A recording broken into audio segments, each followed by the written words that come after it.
I see what this is.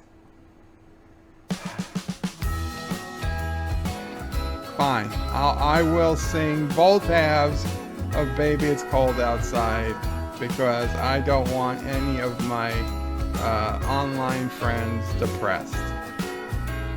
I really can't stay. But baby, it's cold outside. This evening has been Been hoping you'd drop in. so very nice. I'll hold your hands, they're just like ice. My mother will start to worry. Beautiful, what's your hurry? My father will be pacing the floor. Listen to the fireplace raw. So really I'd better scurry. Beautiful, please don't hurry. But maybe just a half a drink more. Are you ready to... Put some records on while I pour. Say, what's in this drink? No cabs to be had out there. The neighbors might think. Baby, it's bad out there. Say, what's in this drink? No.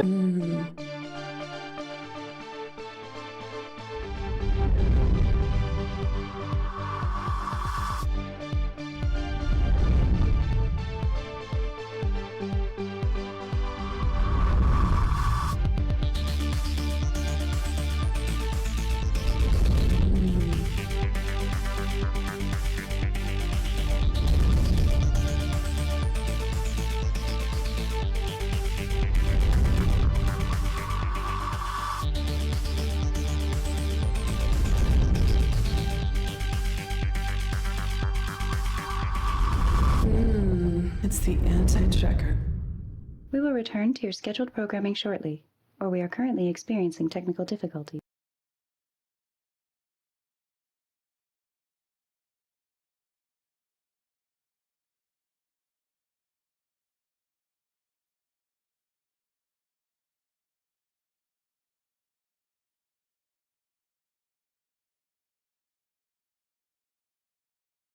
There we go. And there we go. Now we got everything set up. Yeah, I just did. And that was Mrs. Anti-Checker yelling from downstairs that I didn't turn the mic on. I didn't have anything set up today. Man, I tell you. All right, so basically, I forgot. I was still set up from when I was recording that video that I put out late last night, early this morning. Anyway, so we got Auntie on the screen. Everything looks normal. I think everything's working now. So Thomas says first, says hi. Josh says hi. 47 Yorktown says hello. Indie Tiger retracted their message. John DeMarco says greetings. Schromer says greetings, Anti-Checker and fellow nerds. Piano Dean says first. Benny Hooker says hello. Indie Tiger then says hello 4. And Josh says, Anti-Checker, does Mrs. Anti-Checker know Ray is your daughter? Thomas, I hate you for starting that whole thing. All right, and Thomas puts a $1.99 into the chat and says, for headache pills after the movie, number 9. Thank you, my friend. Hopefully I won't need them.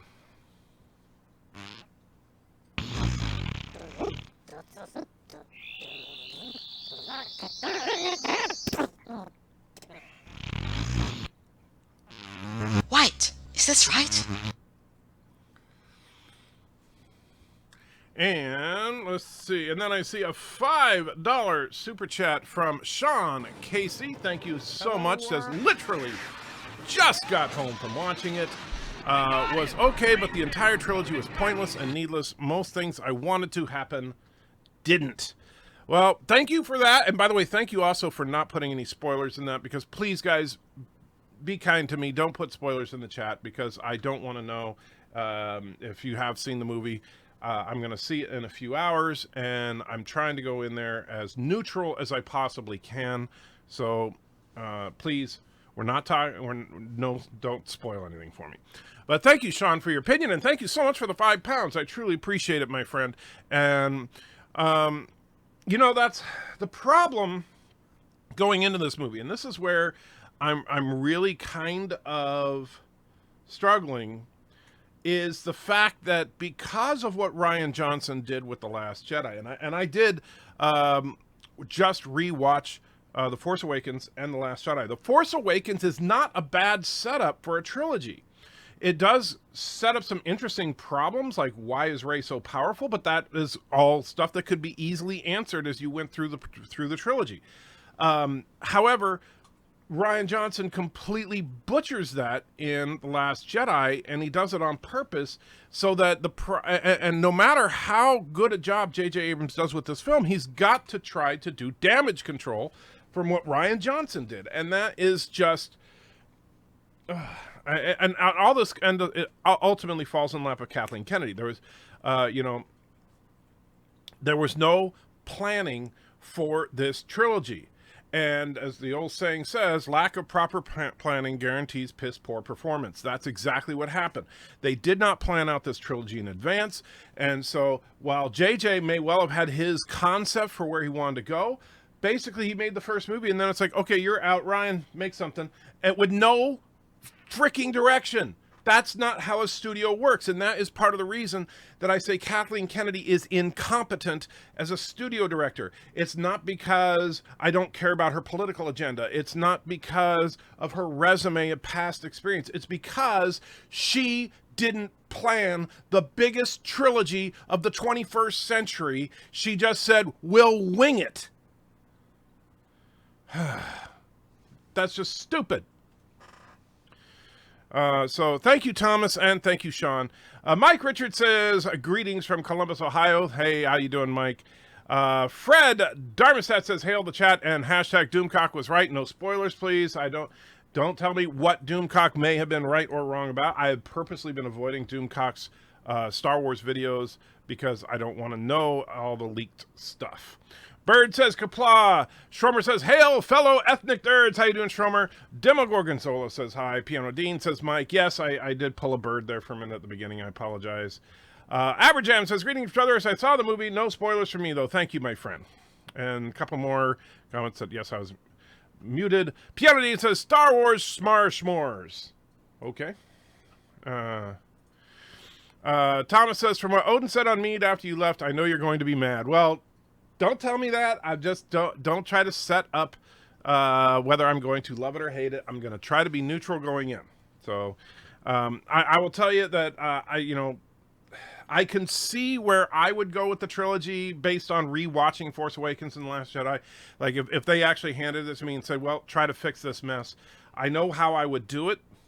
And I can see bringing Palpatine in to kind of replace what Snoke was supposed to be. That's kind of where I think that JJ was probably coming from by bringing Palpatine in. But we'll see. Piano D says, haven't seen it. I will at some point, just won't pay. Me and Star Wars are broken up. Josh says, Captain Cat, that's why Rey was left on Jakku. Antrekker didn't want Mrs. Antrekker and everyone to find out. Stop. And Sean says the Holdo maneuver is explained away in one sentence. Well, I don't think the Holdo maneuver is one of the things that really needs explaining, except for maybe the question of why it wasn't done before. Aberjam says, you're absolutely right. Having seen it, The Rise of Skywalker makes two things perfectly clear. There was no plan from the start, and Johnson screwed the pooch. Yeah, and that's going to be the tough part about this, is the fact that how, depending on the obviously, Rise of Skywalker is not going to be a perfect movie. There's no such thing as a perfect movie, but Rise of Skywalker has a couple of strikes against it. And how much do you blame on J.J. Abrams as opposed to having to pick up the pieces from what Rian Johnson did? I mean, he had an impossible task here. But we'll find out in a few hours. Alexander says, how's the movie? Well, if you're talking about Barbie, I haven't watched it yet. And if you're talking about Star Wars, I haven't watched it yet. So, welcome, my favorite crazy Russian Canadian communist. Fred says, love the Borg videos. Thank you so much. I'm very proud of them.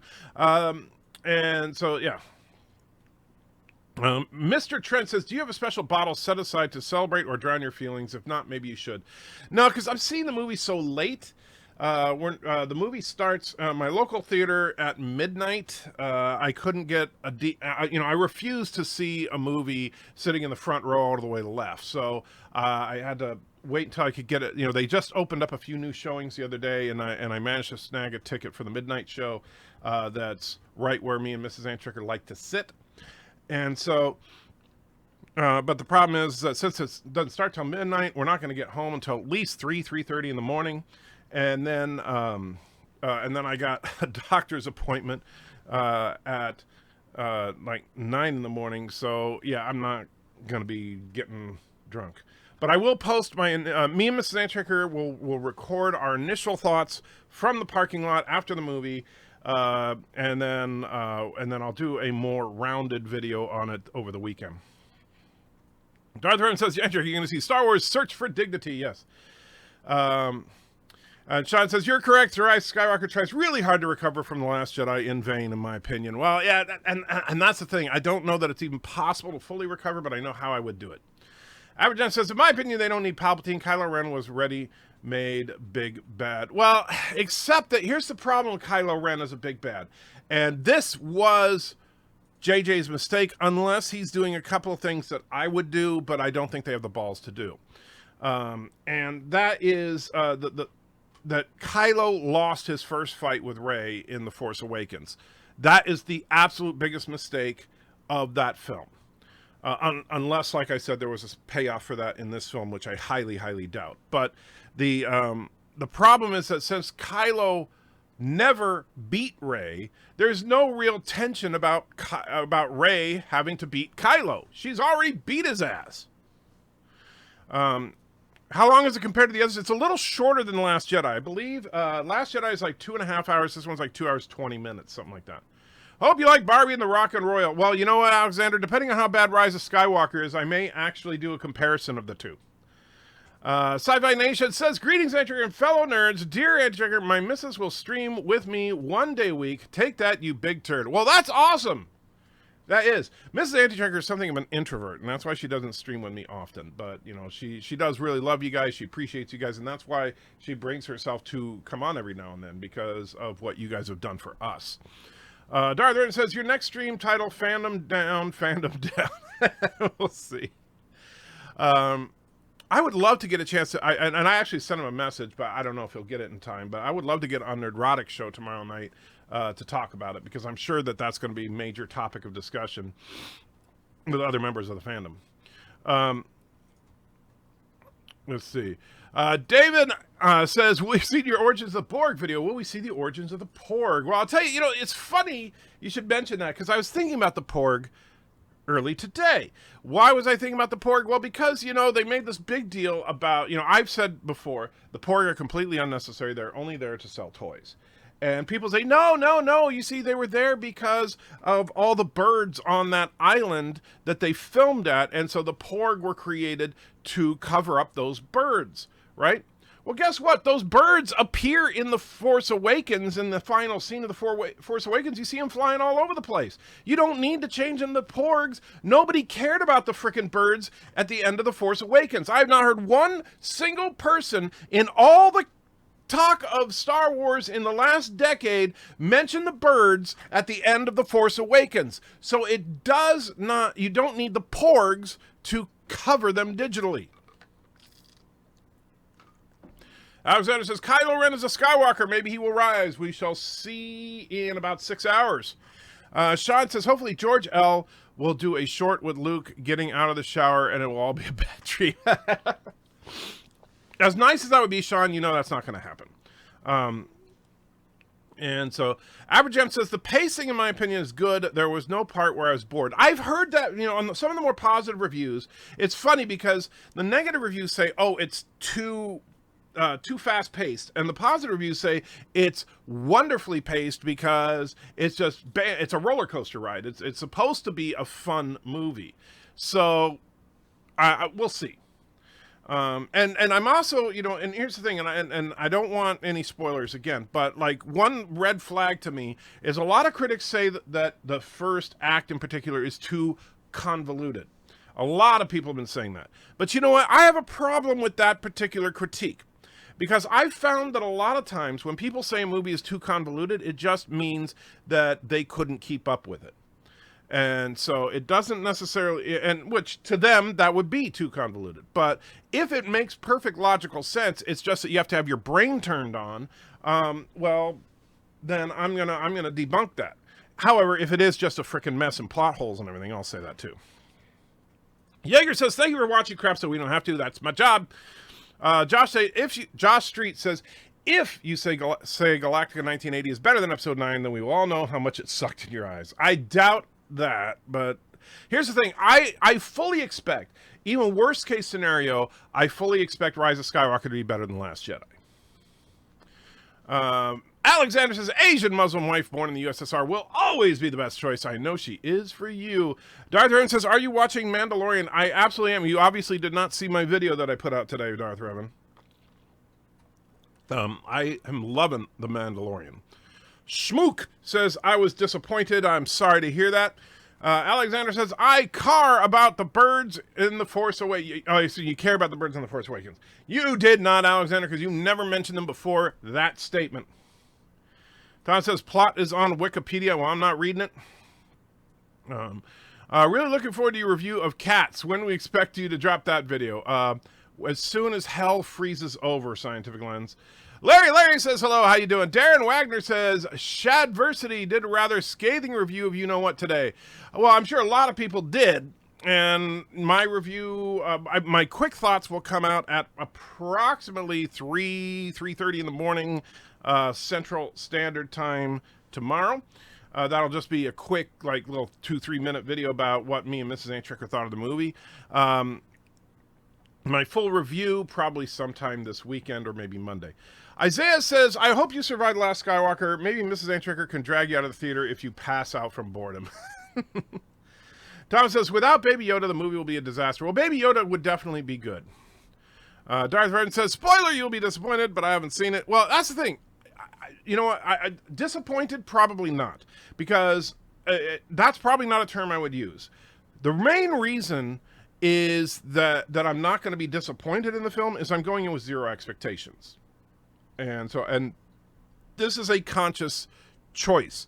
With movies that I'm really, apprehensive about. I love Star Wars, but I hated The Last Jedi. And so I'm going into this thinking it could be good, it could be bad, but that's why I rewatched Force Awakens and Last Jedi to kind of get the setup properly, to kind of get the context for what they're trying to work with, and take that into consideration when I review it. I am going to try to be as fair as I can to this movie and consider the fact that, yes, JJ had to recover from the worst sequel in freaking cinema history. We'll read Slim Skywalker, please stand up. Please stand up. I repeat, will the real Slim Skywalker please stand up? Jaeger Pop says, congratulations on avoiding spoilers. Oh, by the way, Solo lost money. Well, that's true. And I'm actually kind of glad it did. And I'm going to be very curious. I predicted a fairly low box office opening weekend, but we'll see what happens. I wish we could go back in time and have George, Favreau, and Filoni do the trilogy. Well, here's the thing, Piano. George, he left because, he sold the franchise because of how he was treated after the prequels. And I don't blame him. He was butchered by the fans after the prequels. He was treated almost as badly as people have been talking about Kathleen Kennedy now. And I think that was undeserved because the prequels, yes, they were not as good as the originals, but they were not that bad. And Filoni, I really don't understand this. I commented on to one person in my video that I put out. People keep talking about how great Dave Filoni is. Dave Filoni, for those of you who don't know, was showrunner on Clone Wars.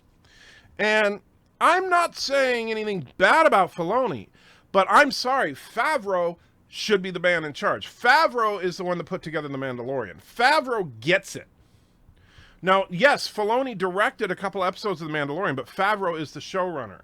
And you know what? The best episodes are not the Filoni episodes. They are the Chow episodes. I'm just got to be honest about that. So Miss Chow has shown that she's a better director than Filoni. So I don't understand the Filoni worship, but I think George ain't never coming back. Favreau would be a great person to replace Kathleen Kennedy with. The birds in Force Awakens are very important. I mean, that birds were there, and I cared so much. It's so bad. Shad says, a Teletubbies movie would be better than The Last Jedi. Oh, I agree with you there. The Last Jedi was horrible. That island is about 5 hours from where I am. My cousin went there with his girl a few years back. That's really cool. It's a beautiful place. I would love to go there sometime myself, Darth Revan. If I ever make it to your country, I want you to take me there. And then you and I can struggle for 16 days trying to get up those stairs. I wasn't impressed by the Burning Man Festival when I saw it in the trailers, but in the movie, I actually really liked the scene. It's real cute. Okay.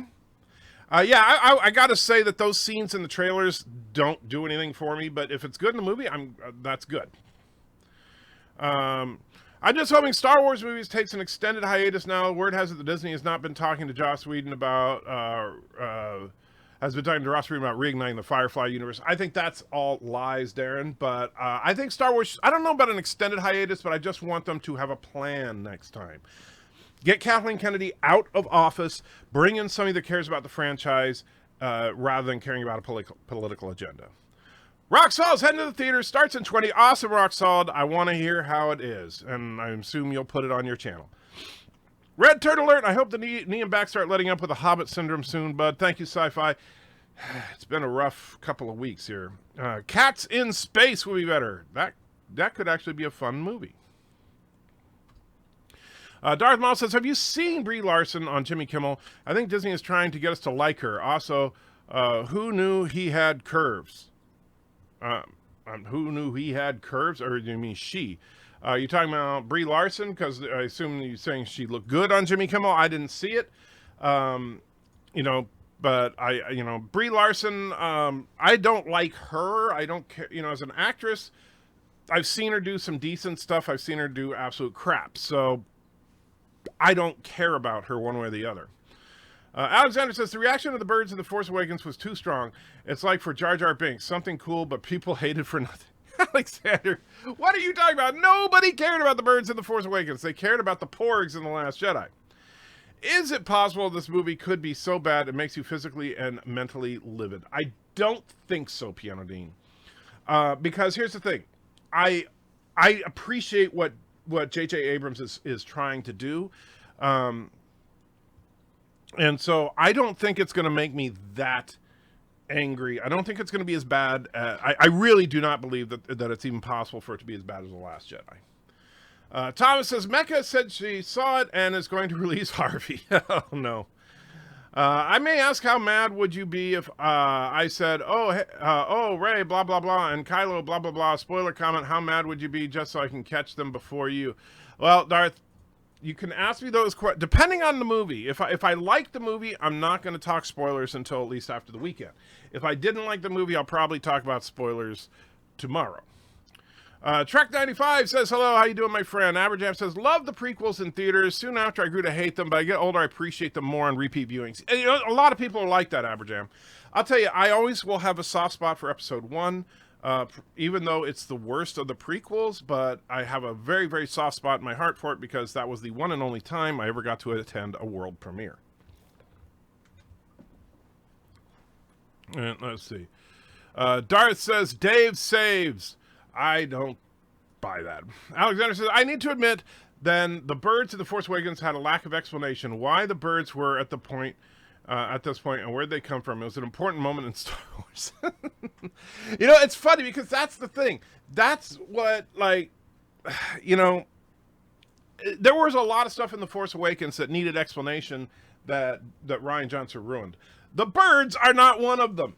And yet they went through more trouble to explain the birds in there than why Rey is overpowered. Did you see Jeremy John's review? Yes, I did, and I was quite surprised at his review. Jeremy Johns, and here's the thing. Jeremy Johns, I don't really think he's a shill. He was when he moved to Hollywood, he was bad for a while, but then he moved back home to Seattle, and I think he's mellowed out. And I know he's a huge Star Wars fanboy, and he was so torn on The Last Jedi, and this one just seemed like he felt like he got stabbed in the heart. But I don't know. I'm going to have to wait and see. You're right about Filoni. He proofed it when he did Rebels. Well, I think Filoni is decent. I just don't think that he's as good as Favreau. And you also need someone that understands how to work with actors. Filoni understands how to work with animation. 20 years ago, The Onion had a headline, Americans' affair with Lord of the Rings threatens its long-term commitment to Star Wars. Prophetic? I'm just sad that nobody will swing from a lightning to another with a lasso in The Rise of Skywalker. Yeah, if only they could do that. I could see Disney showing interest in Firefly, especially now. I don't. Honestly, Darren, why should Disney try to invest in a franchise that has a minuscule following when they can even, first of all, The Mandalorian is doing better than Firefly ever would. Secondly, they own Guardians of the freaking Galaxy. All right, so, and the entire Marvel Cosmic Universe. So I don't think that they need to find a niche sci-fi market. I think what they need to do is fix frickin' Star Wars. You can see the island. Last Jedi was shot on from near my uncle's house, about 20-minute drive. It's truly beautiful country there. I don't doubt you. It looks incredibly gorgeous, Stromer. And so, yeah, you and Darth Revan, I expect to get have you guys help me walk up them stairs. I would love to see a Jedi or Old Republic TV series like Mandalorian. Oh, yeah, absolutely. Larry says she hosted the talk show, Brie. Oh, okay. Didn't know that. I don't think Favreau and Filoni would bring us the best Star Wars possible, but they are the best Disney Star Wars we could get right now by a long shot. Well, here's the thing. I think Favreau, I mean, think about it. Favreau is basically the guy that created the MCU. I mean, I know that, you know, he wasn't the big boss of the MCU, but the MCU flavor, the MCU tone, all came from Jon Favreau. And I think that he could, I think he could make a Star Wars movie that could kick some serious butt, and he could do it from a different, you know, I don't like the idea that the Skywalker saga is over. I really don't. That bothers me because I always want Star Wars to be about the Skywalkers, and even though that's just not going to happen, oh well. But I think Favreau could do it. Thomas says, I don't remember the birds in The Force Awakens. That's the thing. Nobody does. But in that final scene, when they show Rey climbing the steps to find Luke, they're all over the frickin' place. They just don't make a big deal out of it. And so, but then you put on The Last Jedi, and all of a sudden, every time she walks anywhere, she's got to stop and look at the porgs and, oh, look at their cute little faces, and don't you want to buy one? At my first Comic-Con with my wife, I'll suggest to her MCU Aunt May costume. Hey, there you go. Now you're thinking, Alexander. That's the way to do it. Mr. Miles is first, I guess. Steve says, I grew up with the old trilogy starting in 77 as a 10-year-old. You and I are about the same age then and loved them. I watched the prequels and loved those films too. I love The Phantom Menace. Watched it every day for 2 years on VHS. I will tell you what drove Mrs. Anti-Checker freaking nuts after we saw The Phantom Menace is I got the tape. Yes, there were still tapes in those days of the soundtrack, and that Duel of the Fates song I would play over and over, and me and my daughter loved it. And you know, she loved my daughter absolutely loved Queen Amidala and all of her crazy dresses and stuff, and that Duel of the Fates, that whole Darth Maul thing, yeah. And Darth Vader says I was talking about the comment section. Okay, not sure the context there. Alexander says the prequels were amazing with Jar Jar Binks. I know you think so, but you're the only person that thinks that. My brother wanted to see it just to see how bad it is. He offered to pay for my ticket, and I said it's too cold outside. Luke Dom says it's physically impossible to make a less watchable movie than The Last Jedi. Pretty darn close. Well, here's the thing. If you are a Star Wars fan, if you don't give a crap about Star Wars, then The Last Jedi is just another sci-fi movie. If you don't care about Luke Skywalker, if you don't care about the integrity of these various characters, then yeah, Last Jedi is just another generic sci-fi film. But if you care about Star Wars, then yeah, you're absolutely right, because it's such an insult.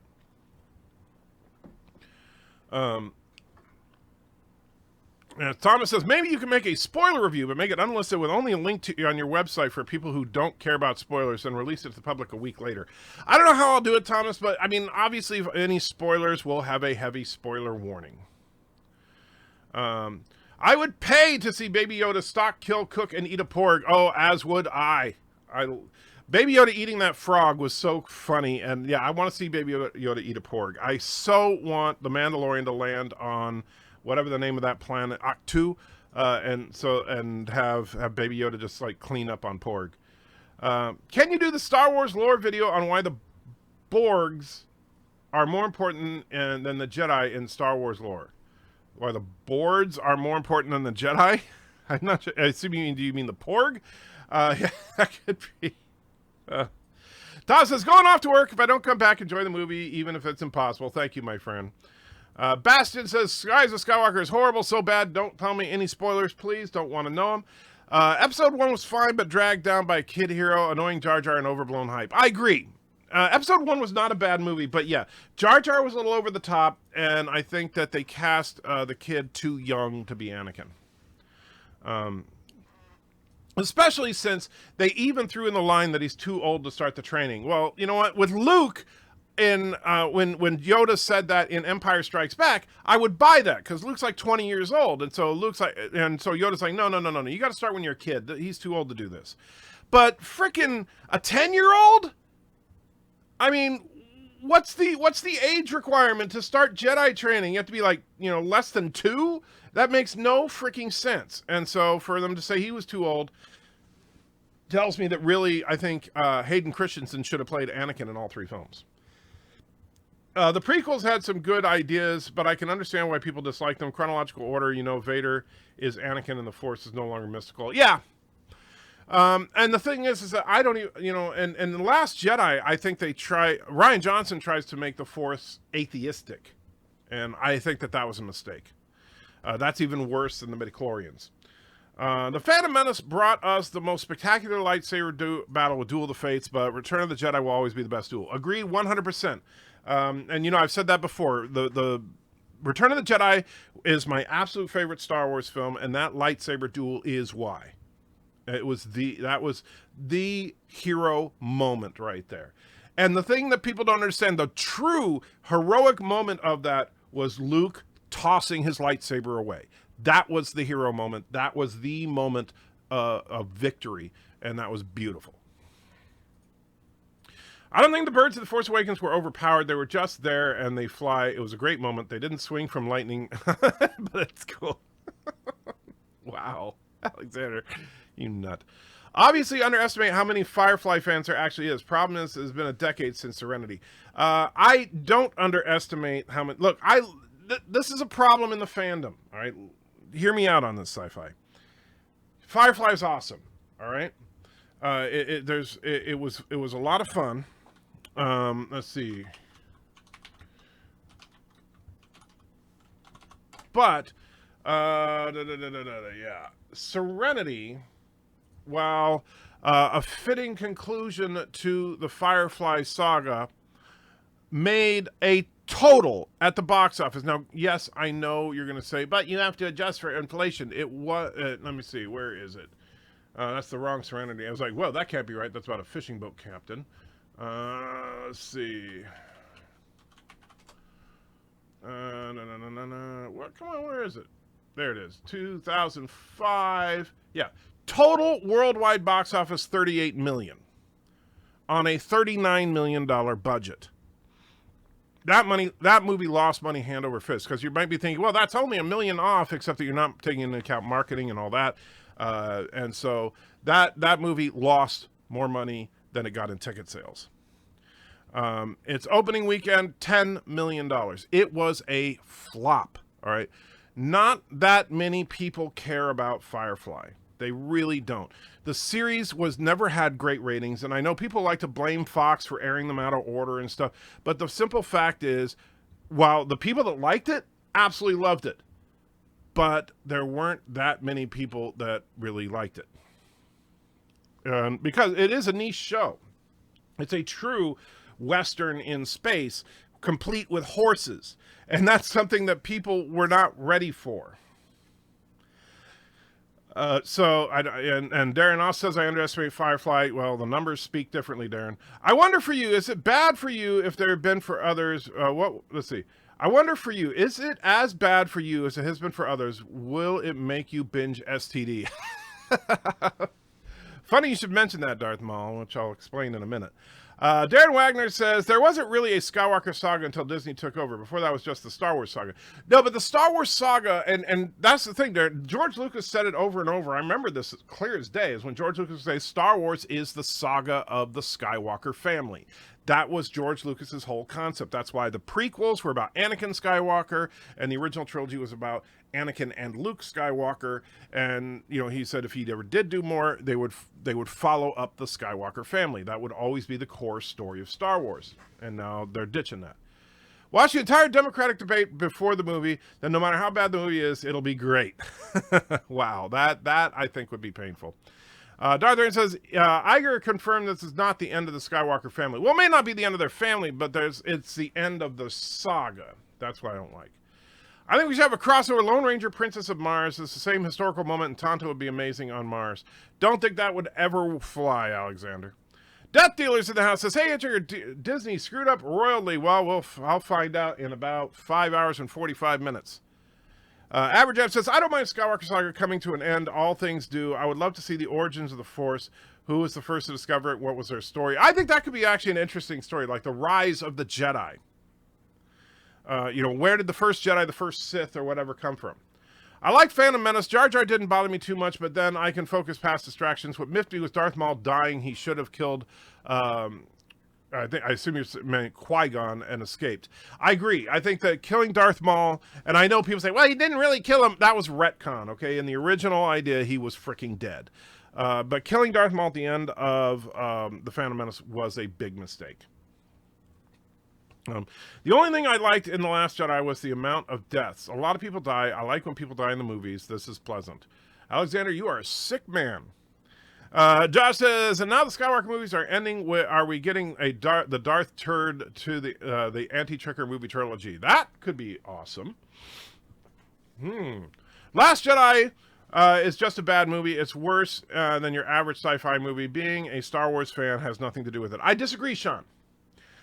First of all, does it have its problems? Absolutely.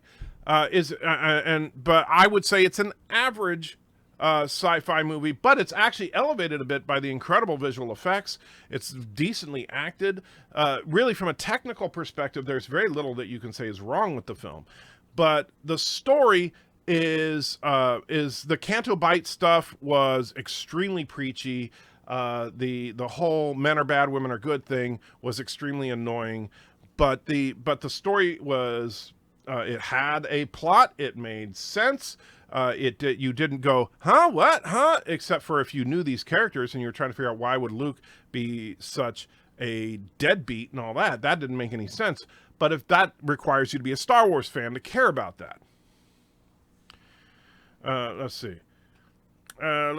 K.A. at birth taken. K.A. at B taken at birth, no family.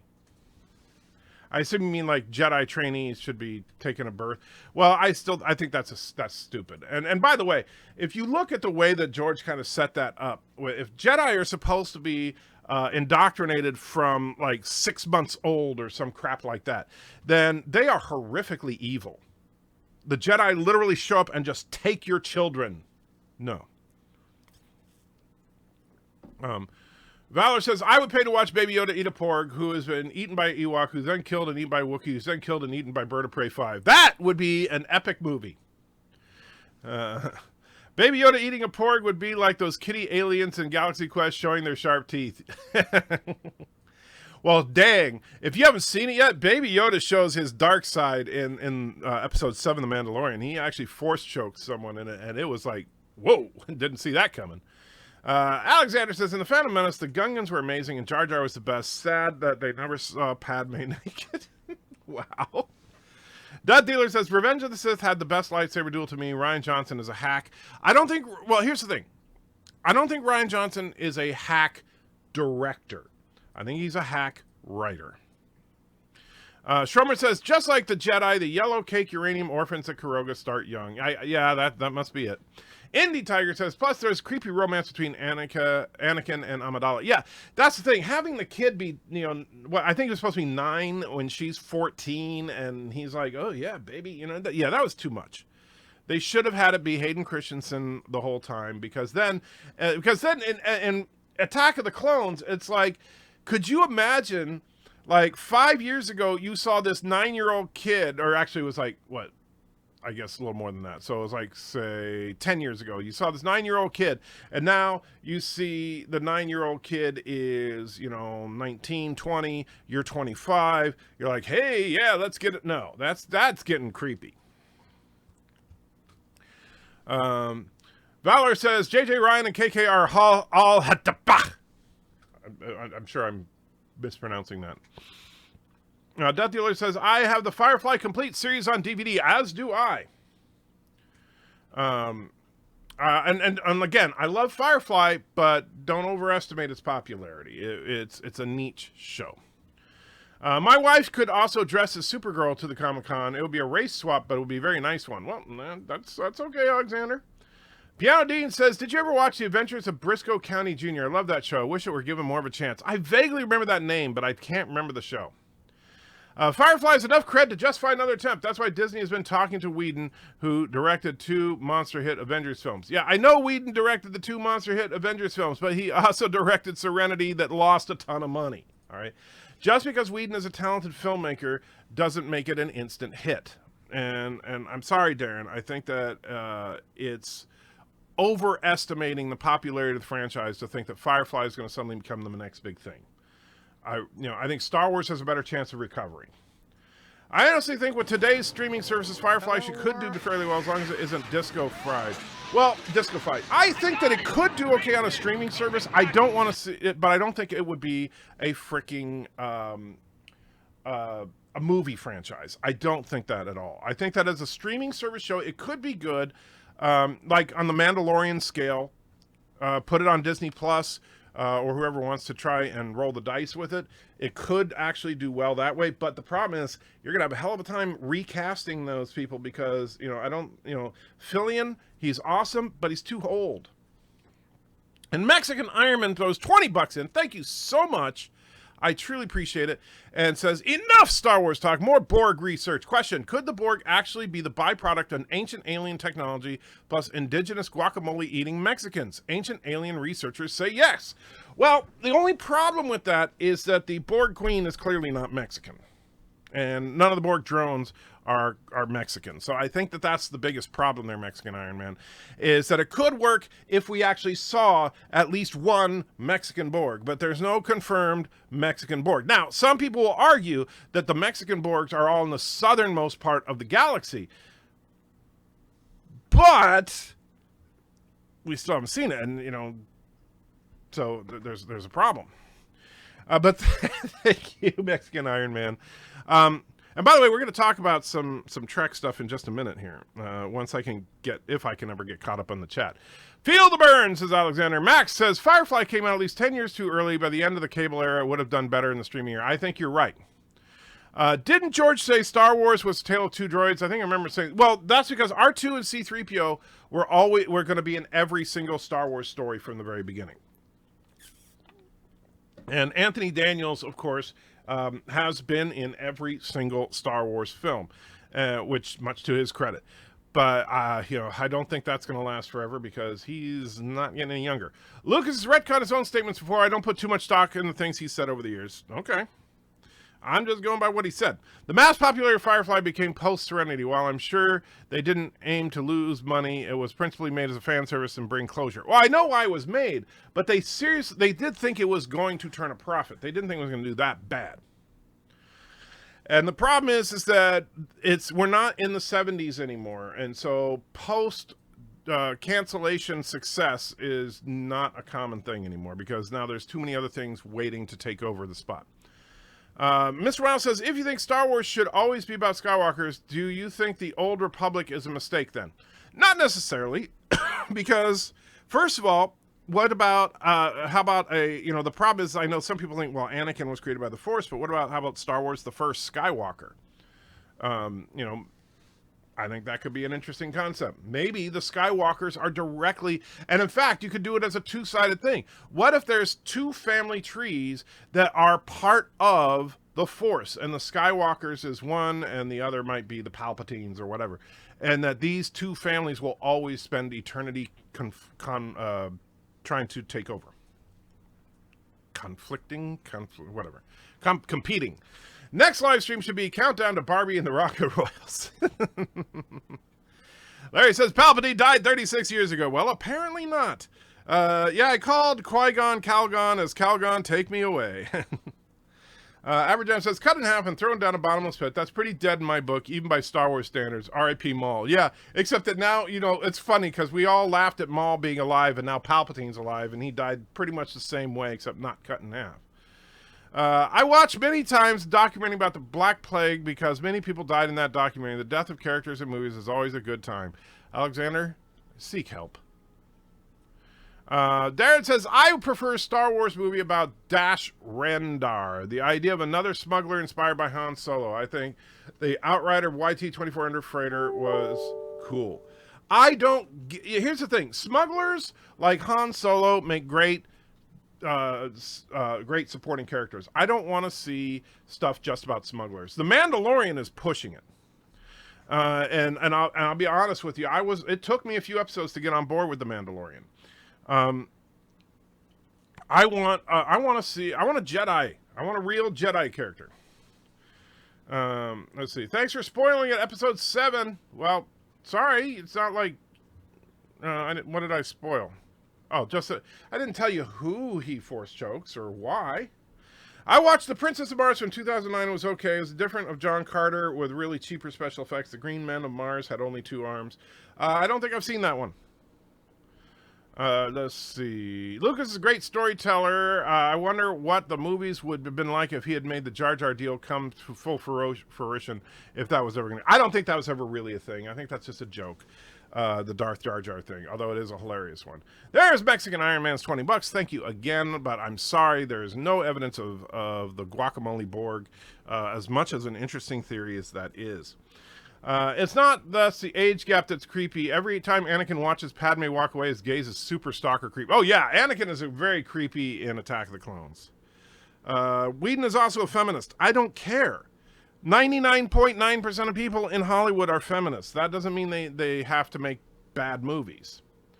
Kevin Clark says, let's not get ignorant and mean. Johnson isn't a hack. He's inexperienced like many people, and he needed someone looking over his work. Briscoe, Bruce Campbell. Well, and that's why I said, Kevin, I don't think Johnson is a hack when it comes to directing. I think he's actually a pretty competent director. I think he's a horrible writer. Because and he said it. This is not me, just pulling stuff out of my butt. This is what Johnson himself has said, that he wants to make divisive movies, that he wants half the audience to love it and half the audience to hate it. That is the wrong attitude.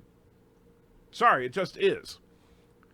That would be like if you're going to be a stripper and you want half the audience to throw up when you take off your clothes. No, that's dumb.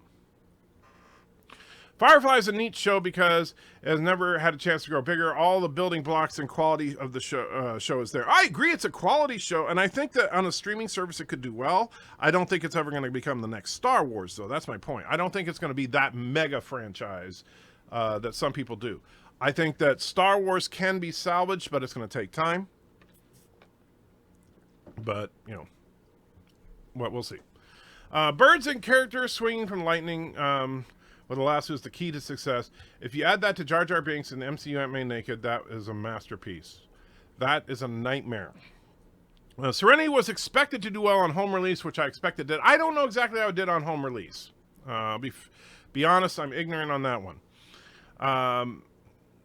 And let's see. Mexican Army, me, my Borg Queen comments. You don't see Mexicans. You just know we are there. That's bad. Oh, man. So it was the Mexican Borg that did all the work, right? Not giving anything away, but Andres. Sorry, I can't spell. Oh, Andre from Midnight's Edge said that 9 is far better than Star Trek Discovery. Not sure how much that means, though. Yeah, that's like saying that, one pile of dog crap is much better than another. I mean, yeah. Lucas had no thoughts of anything beyond Star Wars 1977. Well, yes and no. He didn't at the time. In 1977, the big lie was that George Lucas had penned this trilogy from day one, right?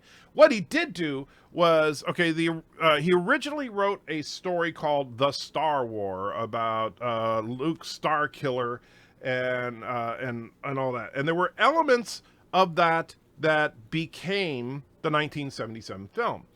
Then the 1977 film made a ton of money. And so what he did was he went back to the original story and he basically just rewrote it, stretched it out a little bit. And that's how he got the story of Empire and Jedi.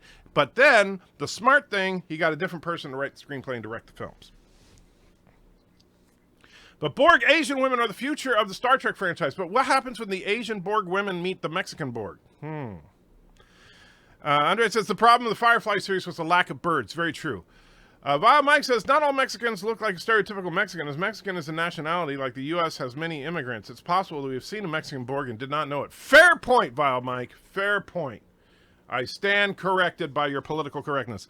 Sean says, Palpatine created Anakin. Palpatine is a deadbeat dad. Skywalker equals Palpatine. Oh, jeez. After you watch Star Wars 9, you may not want to see a Jedi ever again. Well, we'll find out. I didn't laugh at Maul being alive. I was excited, but also worried. I think he should have been the main baddie throughout 1, 2, and 3, but they still did good with him in Clone Wars.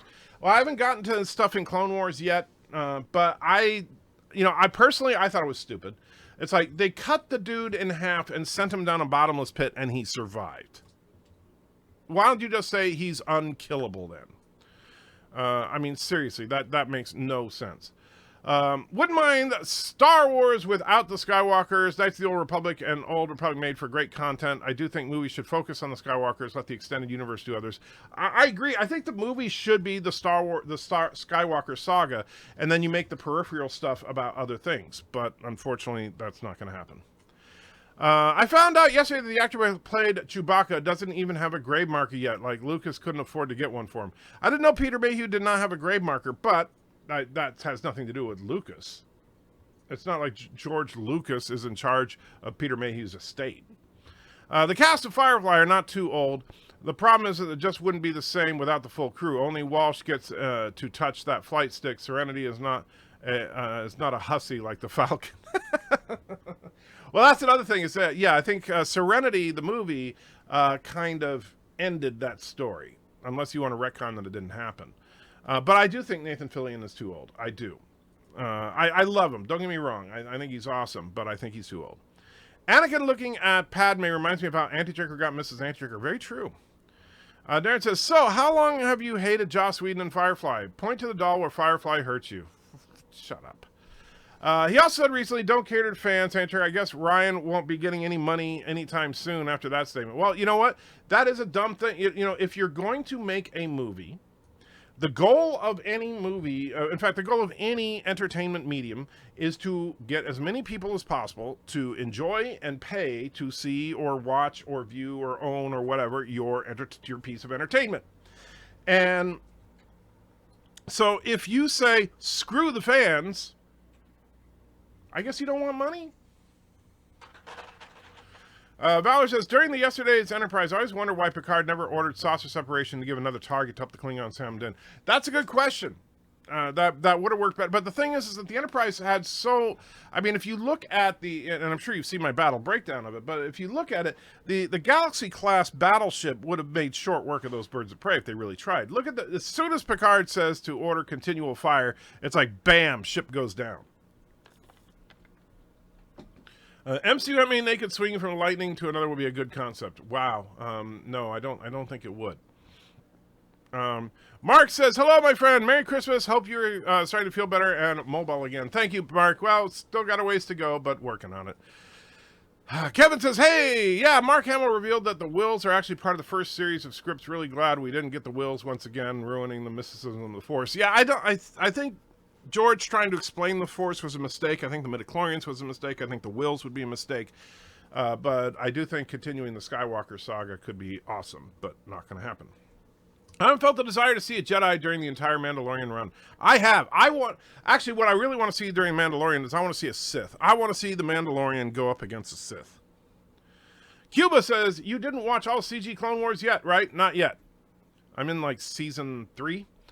When are you going to start back up SG-1, SG-A for Season 9? I originally hated the Ori and how OP they were. Rey, OP, not Michael levels.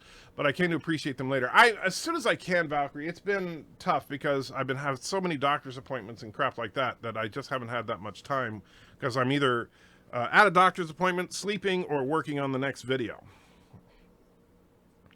Shatner said he was too old for Star Trek The Motion Picture 2, 3, 4, 5, etc. Yeah, well, Shatner is too old now. So, yeah. Valkyrie said, I know you've been busy. I'm just... you answered by yourself. When you start again, I love the content that you're putting out. Don't change. Well, for the worse. Thank you. Thank you. Abidjan says, Fillion is not too old. If you see him in the latest season, the Rookie's actually in great shape right now. Actually, I haven't seen him recently. I mean, I know he's getting a little puffy. But I don't know. I think of that character as young. I don't, like he looked on the show. I don't say he's unkillable, but he just was able to survive losing his lower extremities. He has been cut down the middle. He would be, had he been cut down the middle, he would be dead as a doornail.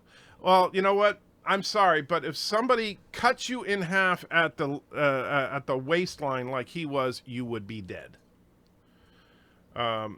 We don't know about the Crawford-class battlecruisers from yesterday's Enterprise to be able to determine how effective they were supposed to be against the Enterprise. Yes, you do, Darren. I know you want to defend the Crawford-class battlecruisers like they're these badass ships, but yes, you can look at exactly how they do based on their performance in the episode. If you plan on doing battle breakdowns, would you consider doing the Battle of New Caprica? I actually am, but one thing we're also looking at, Schromer, is doing hypothetical battles, bringing different franchises together. If you want more people to watch a movie, just get MCU Aunt May naked and you'll beat all records to the box office. I doubt that. Mark says, if I wanted to send you something, where can I send it? Do you have a P.O. box? Yes, look directly below this video and you will see my address. Yes. Speaking of which, oh, my new cane arrived. That's nice. Let's see. You don't have time for SG, yet you beg Mrs. Antricker to watch more Expanse. You found the time for that, Grumble. Well, I know. But The Expanse is only 10 episodes. SG is hundreds. And I still haven't finished The Expanse. I wanted to finish The Expanse on day one because I'm a huge fan. I love the episode Yesterday's Enterprise. I do too. I gave it like a 9 out of 10. It's an awesome episode. The only Stargate villains I enjoy are the Goa'uld and the Replicators and the Wraith. I like the Replicators and the Goa'uld. I don't know who the Wraith are. Maybe I haven't seen them yet. A good place for the Mandalorian to go is Baby Yoda gets sick. Then they have him checked at an underground medic to see it's due to the Force. They need to seek a witch doctor, Jedi healer. That could be an interesting idea. And actually, and that's one of the reasons I want to see some Sith and Jedi get involved. I want to see some Force. I do. I like the Force stuff. I'm sorry, it's not Star Wars to me if we don't have space magic. 3 against 1 are poor odds, but the Cavorts obviously weren't pushovers. Sure. Sorry for the bad grammar. LOL. A lot to fit in that last comment. That's all right. I don't judge based on grammar. Wraith are in Atlantis. That's you'll meet them in the first episode. Thank you, Miles. TechCom, remember the lightsaber cauterized the wound instantly. Maul was just able to fight off the shock and will himself to stay alive. An ordinary person would have died from shock. Okay, then explain to me how he survived the 5,000 foot tall fall into a nuclear reactor, and then we're fine. Valor says, Naked Aunt May in the movies would go from PG-13 straight up to a hard XXX. Yeah, that would kind of ruin it there. But of course, at her current age, I don't know.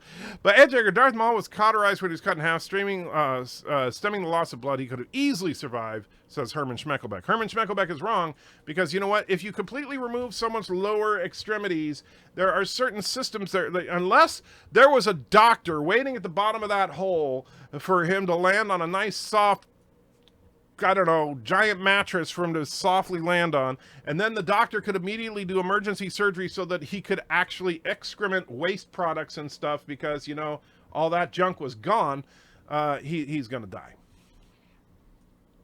I ordered the table game of Red Sonja. It will be pleasant to buy. Okay. Sure, translates to you're correct once again, Darren, and I'm embarrassed to talk about it. No, I'm just saying that I think you're wrong and you just want to argue. Explain how Luke survived his fall in Empire. Well, you see that. He's sucked into a tube that like has a gradual angle, right? When Maul died, it didn't appear that particular shaft had anything to catch him. Valkyrie, Mart says 3 Cavort versus 1 Galaxy. No. Well, here's the thing. I still think if you look at the way that the Galaxy, first of all, it should have been 2-on-1, not 3-on-1, because the Galaxy class was stupid in letting the first one survive the first encounter, and basically Picard was too passive with his weapons. A Galaxy class can bring a lot of weaponry to bear on and could have very very short work of a Cavort class, but they didn't. They held back.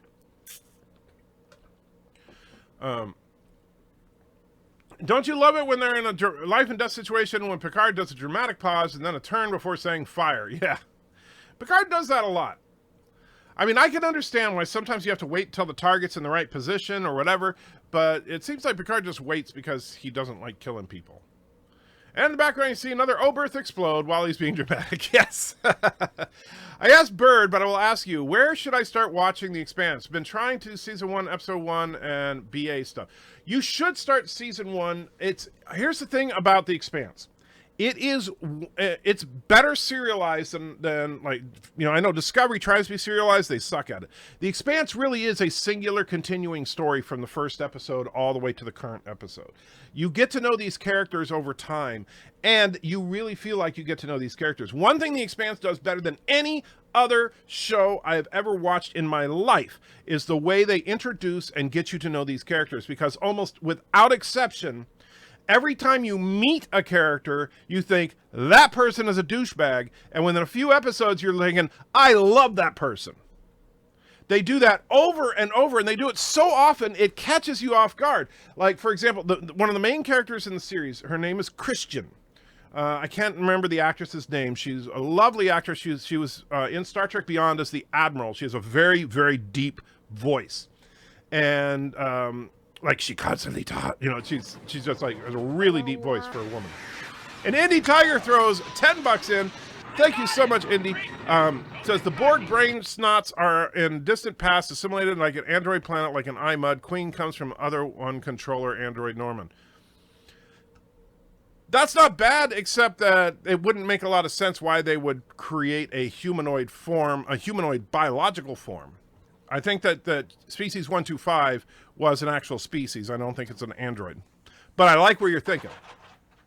All right, so, and thank you, Indy Tiger. I truly appreciate that because you're helping to keep the lights on and get me medication for after seeing the movie tonight. So, Trek 95. So Christian is this woman that you meet, and she's a politician, and she is straight up evil. Right? The first time you see her, she is torturing an innocent person to try and extract information, and she is brutal and ruthless and just a bitch from hell. By the time you get to season 4, you love her to death. You absolutely love her. And you know what? She is still ruthless, but you get to know her, and you get to know why she's doing what she's doing, and you really get inside their minds with this stuff. And you love these characters. You absolutely love them, but you've got to watch the whole thing to get it. To really understand how deep and how interesting these people are. Christian is one of the absolute best. I tell you, I've never gone from hating a character so much to loving a character so much. And the actress is hilarious because she's a sweet little old lady. And the funny thing is that she took the role because she's never had a role where she got to cuss a lot before. And I will tell you, Christian dropped, in one scene, she dropped the F-bomb like 8 times. It was just hilarious because she just loves doing that. And it's definitely an adult show, obviously. It's, you guys know I want my Star Trek to be family friendly. Expanse is definitely not family friendly, and it's not meant to be. Darren says, let me help you out on the whole Darth Maul thing. He was an alien. Who's to say that he couldn't survive being cut in half? Well, that's just a cop-out. I'm sorry. He was freaking dead. I have to rewatch The Expanse every time a new season comes out. Yeah, me too. Great stream as always, bud. Live long in Alpaca. P.S. I'll be on DJ Odyssey stream about 11 p.m. tonight, and I might do a short one myself after you're done. Awesome.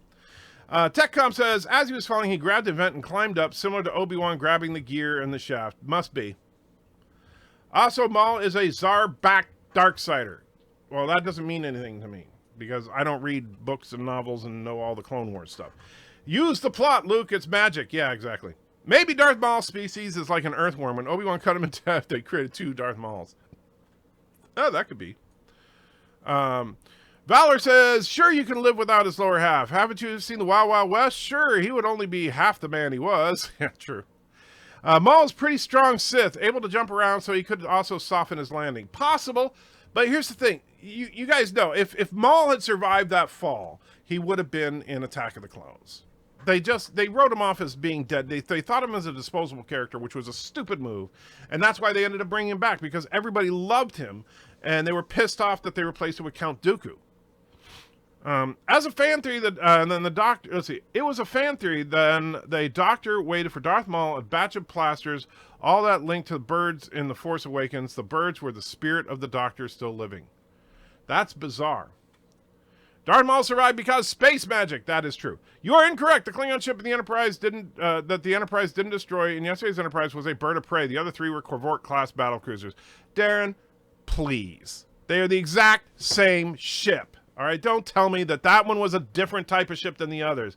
I watched the episode over and over and over. It's the same damn ship. Same size, same configuration. Everything about it was identical. So yes, they are the same ship. I know you don't like that, but it's just a fact. I know you don't like the fact that it was called a bird of prey because you want to say a bird of prey couldn't possibly be the same ship, but it is. The Mandalorian convinced me that there must be a universe where there's an animated series that covers the entire galactic civil war from Endor to the Gravissim Pelionicord. I don't know what that is. I assume that's like where something ultimately comes to an end. I think they should do, Knights of the Old Republic. I think that, or it's do something far-flung into the future, but I do want to see Jedi and Sith back. Okay, I will rewatch every episode. If you're wrong, you owe me a 100K coffee mug. All right, you got it. Whenever I hit 100,000 subs, Trek 95, I owe you a 100K coffee mug. Sequest introduced the Dolphin, and it was very cool. The Dolphin were in all the episodes, and he was very important. Okay, but that's completely on a different topic. I keep hearing about The Expanse, yet never saw it. Is it like the Orville being better than Star Trek Discovery? No. It is nothing like Trek. It is nothing like the Orville. It is, in fact, what Star Trek Discovery was trying to be. A serious, serialized, politically charged space opera. The difference between Discovery and this is, number one, the characters are interesting. Number two, the political agenda is not from the writers. The political agenda is coming from the characters. And the thing, and it's also hardcore sci-fi, meaning that they're trying to go for uber realism. It is an incredible show, although I will tell anybody that watches it that the first season is tough to watch. The first season is very slow paced, but it builds up like freaking crazy. But the first season is basically, you got to get to know these people. You got to do all this stuff to get ready for what's coming. But the thing is, once you care about these characters and crazy things start happening, it basically revolves around mankind's first contact with something extraterrestrial. And it goes freaking nuts. The future Enterprise from All Good Things is the most badass starship so far. Come on, that phaser cannon plus Warp 13 at least. Voyager's Threshold episode makes no sense. I do like the Enterprise X, even though I still don't like the shape of the saucer section. If you were to take a member from each main Star Trek crew to make a new crew, who would you pick? I would pick Spock, Riker, Sisko, the Doctor, and Tucker. That's actually a pretty good team, I gotta say. But now Spock, obviously, here's the thing. I assume you're saying Riker, first officer, Spock, science officer. Don't know what position you would put Sisko in. The Doctor, your medical officer, Tucker, your engineer. So would Sisko be like your chief of security? Which I could see, but I would probably replace Sisko with Odo. Is there anyone in the Expanse that can swing on lightning? If not, I'm not interested. Funny, true story. Last episode we watched involved lightning. I'll just leave it at that. There is a few characters in Stargate that most people hate at first, but at the end of the show, some of them become the most popular non-main characters. I like that idea, and if they do it well, like they did on The Expanse, awesome. The funny thing about The Expanse is they do that with almost every character. Every character, when they introduce them, they're at their worst. Plot twists like Darth Maul surviving aren't cop-outs. I suppose you think Spock being blinded but then having an inner eyelid was a cop-out too. Yes, I do. I think the inner eyelid was basically, that was just, plot armor. It was silly. It was just a way for them to be able to say, oh my God, he's blind, and have everybody go, oh no, Spock is blind. Oh, don't worry, he's fine. So yes, those kinds of things are cop-outs. And yes, Darth Maul surviving, it was a retcon and a cop-out because the thing is, they didn't think he would be popular, and he was. Speaking of which, Darth Maul himself says, in the video game Star Trek Voyager Elite Force, the publisher of a user created a fully functional map of the Phantom Menace scene you love. Even had the same soundtrack in the background. That's cool. I didn't know about that. Zebrak is his alien species, and they're straight up tough, and him being a Darksider makes him Space Wizard. Combine the two, and he's tough enough to survive. I understand that, TechCom, but it was a retcon. You know the original intent was he was dead. And you're never going to convince me otherwise, because I know that he was freaking dead, and then they had to bring him back for the Clone Wars because he was so popular. You have to pay attention to the dialogue in yesterday's Enterprise. They're not the same types of ship. I know you want them to be, but they aren't. It's just a fact. I do pay attention.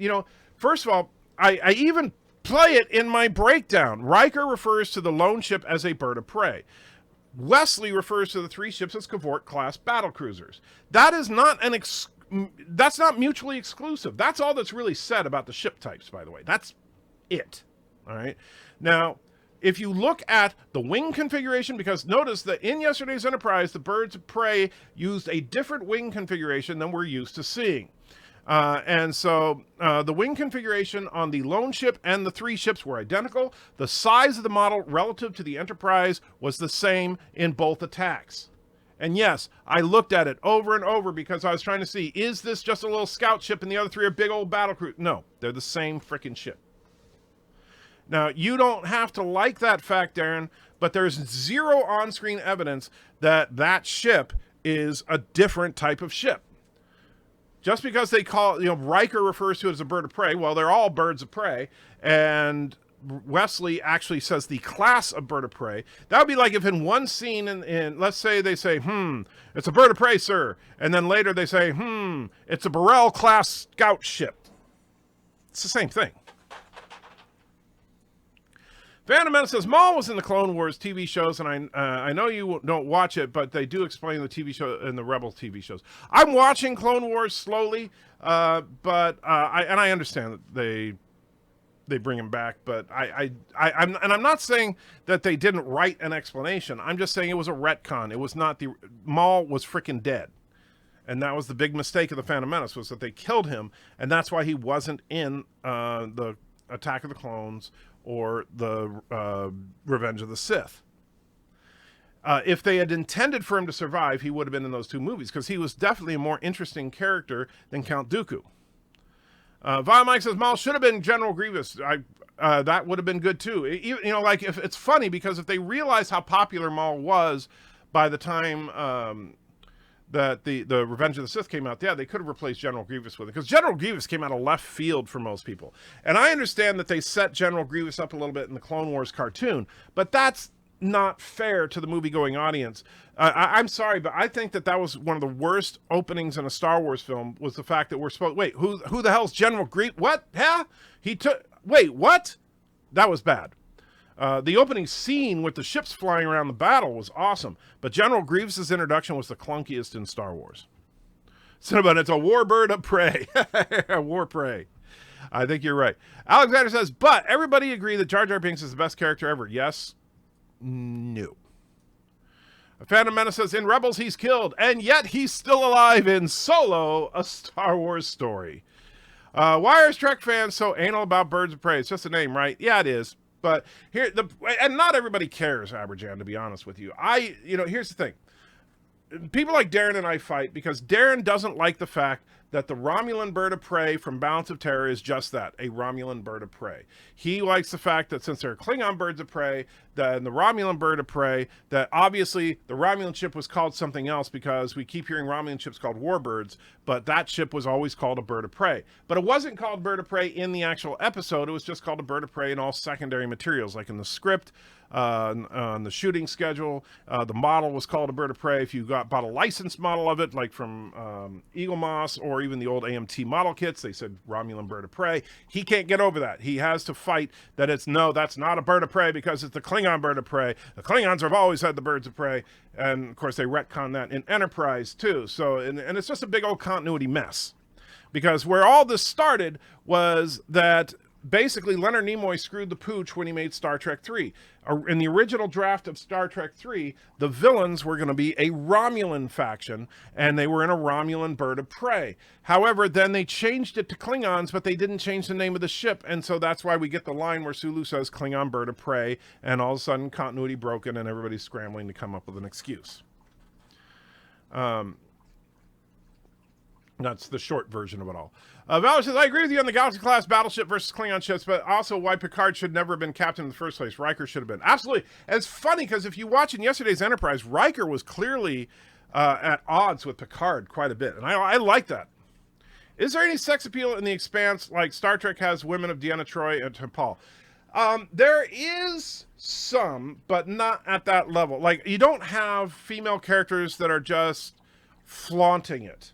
Like, like they tend to on Star Trek. Like, you don't have anybody running around in a cat suit all the time. But there's definitely some sex in the show, and there are some relationships in the show, and, some people will find the women attractive, some people won't. I will tell you that it actually has the second most badass woman in streaming history, which I mentioned in my review of The Mandalorian. Mandalorian has Cara Dune, who is an absolute badass. And by the way, when Cara Dune comes back in episode 7, whew, yeah, awesome. But in The Expanse, they have Bobby Draper, who is freaking, she's a Samoan, she's huge, and she beats people down, and you buy it. Farscape was one of the best villains, Scorpius. I have only watched the first episode of Farscape, so yeah. What's wrong with the stream today? My PC crashed second time. I'm sorry, Cuba, but I didn't do it, I swear. What are you doing, Nancy? Just hiding back there? Okay. All kidding aside, I agree. It doesn't matter if Darth Maul's an alien. He still has to poop, and he has a digestive system to process food and waste, plus the massive blood loss. Yeah, I'm sorry. He's freaking dead. But I get it. He's popular. They bring him back. Heck, how many TV shows bring back people from the dead? A Jabba trilogy would be very interesting. The dialogue would be very rich. We would have a lot of slave women to see in golden bikinis. I'm sure you would like that, but I don't think a Jabba trilogy would quite work. I love the first season of The Expanse. I'm hoping to get Prime next week, and I'll be binge watching seasons 2 through 4. My broadband provider is offering it free for a year. Awesome. Yes, and definitely you will love it. And I'll tell you, the show from where it is at the end of season 1, you will not believe where you are by the end of season 3. At least you're consistent with your whole inner eyelid versus Darth Maul surviving being cut in half thing. Well, thank you. For me, it's Kirk, Data, Odo, 7 of 9, Scotty. Well, I'm assuming I'm the captain, so I wouldn't pick a captain like Kirk. Even though Kirk is awesome, I would probably take from the original cast. I would probably go with Spock because he is such a capable science officer. And then from TNG, it's a tougher one, but I think I'd probably go with Data from TNG. And then Deep Space Nine, Odo is a good pick. I said Odo before. 7 of 9 is good, but I would probably take the Doctor from Voyager because the Doctor with his mobile emitter is hands down the best medical person in the history of Star Trek. And you can't pick Scotty because you can't have two people from the original series, so I would take Trip as my engineer. And Trip was actually a good engineer. Something you'd like about Farscape, if you ever do watch it, is an entire season that is designed a lot like Bounce of Terror. I never realized it until just now. That intrigues me. I do believe it's a retcon. I'm also just laying out the logical explanation for survival. I have one also as how Mace Windu could have survived and come back. I know that, Mace, I think I would buy Mace surviving what he went through easier than Maul because Mace just lost a hand. So I think he could have survived. The Bird of Prey in yesterday's Enterprise was identified by type, Bird of Prey, as were the Cavorts as battlecruisers. Picard even confirmed both identifications. They were not the same. Sorry. Darren, clunky dialogue doesn't save the fact that it's the same frickin' ship. All right? I'm sorry. Look, if I say, oh, look, it's a freighter, and then 5 minutes later, oh, look, it's the Planet Express ship. Same ship. And I know it was half invisible because it's green, but you get the idea. Just because one person identifies it as a general type Bird of Prey, which is just identifying the shape and configuration of the ship, and the other identifies it as a specific class, Cavort battlecruiser, so what? Love Christopher Lee, but he was horribly miscast as Dooku, agree. Good way for Obi-Wan to realize, whoa, and then the chat jump, Maul was Grievous, could have been Obi-Wan seeing his first lightsaber on Grievous's belt. That could have been cool. Darren, we fight because Antrick needs to be deflated every once in a while. He needs me to keep his hubris in check. Actually, Darren's just a grumpy old man. I think Solo takes place before Rebels, I think because Rebels takes place like a year before the first Death Star goes boom. Well, Solo, they're not really clear exactly when it takes place. all we know is that at the end of Solo, he's heading to see Jabba the Hutt. My crew would be T'Pol, Bones, Scotty, Deanna Troi, Beverly Crusher, Data, and Worf. But you see, you're picking multiple people from different... They said one person from each Trek show. Which means technically you should be picking someone from Discovery as well. 90 people watching. Wow, I didn't realize we had that many people watching. 47 likes and 0 dislikes. Well, that's a good sign, although now we're up to 50. Awesome. Need new sci-fi, only cat suits. 7 of 9 is the greatest creation of Star Trek. It was so amazing to see 7 of 9 in her uniform. She is amazing. TOS had women in miniskirts. That is true. Now I want Starfleet to come out with a Lightning Bird starship, Captain Diana Prince. Yes, that's what they need to do. Oh, jeez. Jabba, in fact, is a hero. He's a job creator. He could become president of the United States. I doubt it.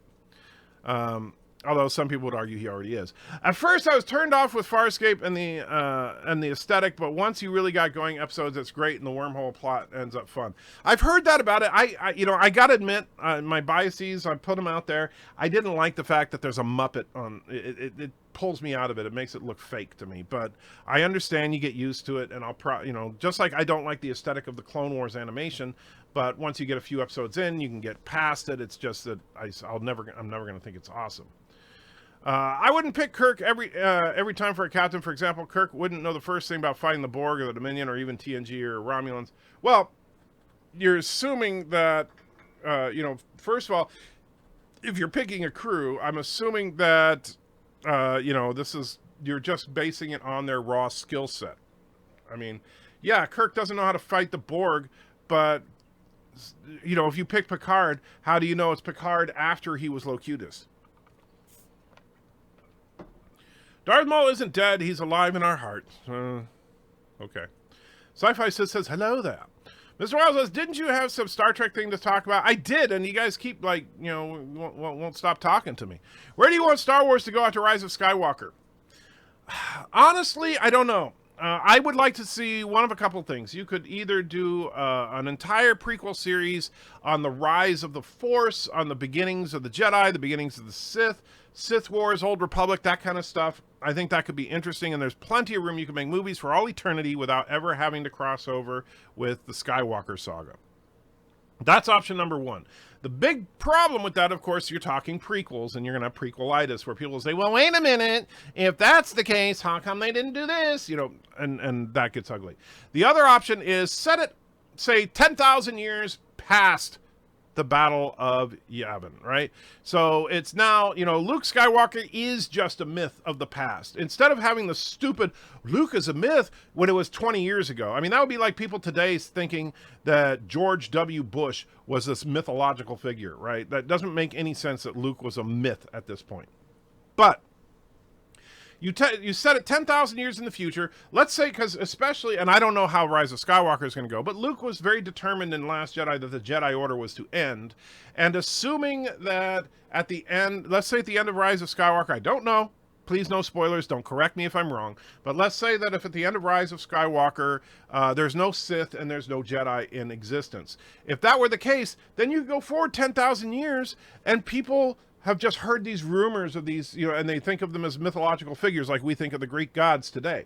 And then, but then someone, and you really should call it The Force Awakens, but, come up with something where someone begins to experience the Force, but you follow a few different characters and you don't know which one of them is going to be the good guy and which one is going to be the bad guy until later. Mace lost a hand, Anakin lost a hand, Luke lost a hand, lived. Mace, maybe? Yeah, that's what I'm saying. I think Mace could live. This stream sucks. Third crash now. I think I have to go on watching The Expanse. I'm sorry, Cuba. Well, and I know you said that a few minutes ago, but best of luck to you. And if you go watch The Expanse, you'll enjoy it. My crew would be 7 of 9. Andrew is way older than I. While I went to the opening of Star Trek The Motion Picture, he went to the premiere of Forbidden Planet. Shut up. So the bird of prey thing is like one person says, look, it's a Ford, and someone else says, look, it's a Mustang. Exactly. Thank you. How do you think Christopher Lloyd would have been as a Romulan instead of Klingon? Well, this was before he was cast. I don't think Christopher Lloyd would have made a good Romulan commander. And in fact, the script, Oh gosh, I don't have it handy, I think. But I actually have a copy of the original story arc, and it describes the Romulan commander and what kind of an actor they were looking for, and it was not a Christopher Lloyd type character. Scotty Data Odo 7 of 9 and Archer's dog. Darren says, now you're ragging on Muppets. No, I'm not I love the Muppet Show. I'm just saying that, but not for 1 minute do I, when I'm watching the Muppet Show, I'm thinking I'm watching a fun puppet show. I'm not thinking, oh, these are real people. You get it? Ajus, Gary, 7, Q, Garrick, and Porthos. You're not going to get much done. Oh, God, no, nobody from Discovery. Thank you very much. Yep, you got to pick a Discovery.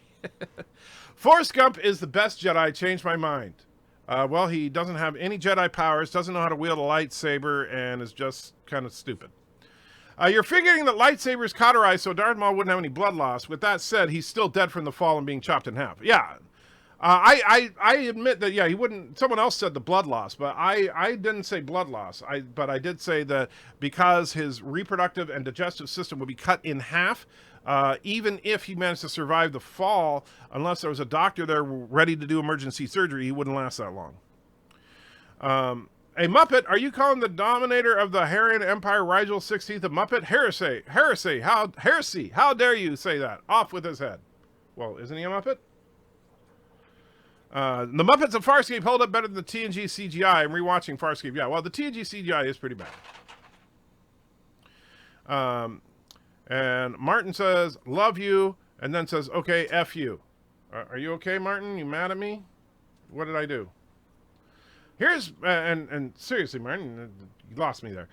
Here's my thought. What is stopping someone from making movies under the Legends continuity? It technically exists, even if it's not canon anymore. Well, it's called copyright law.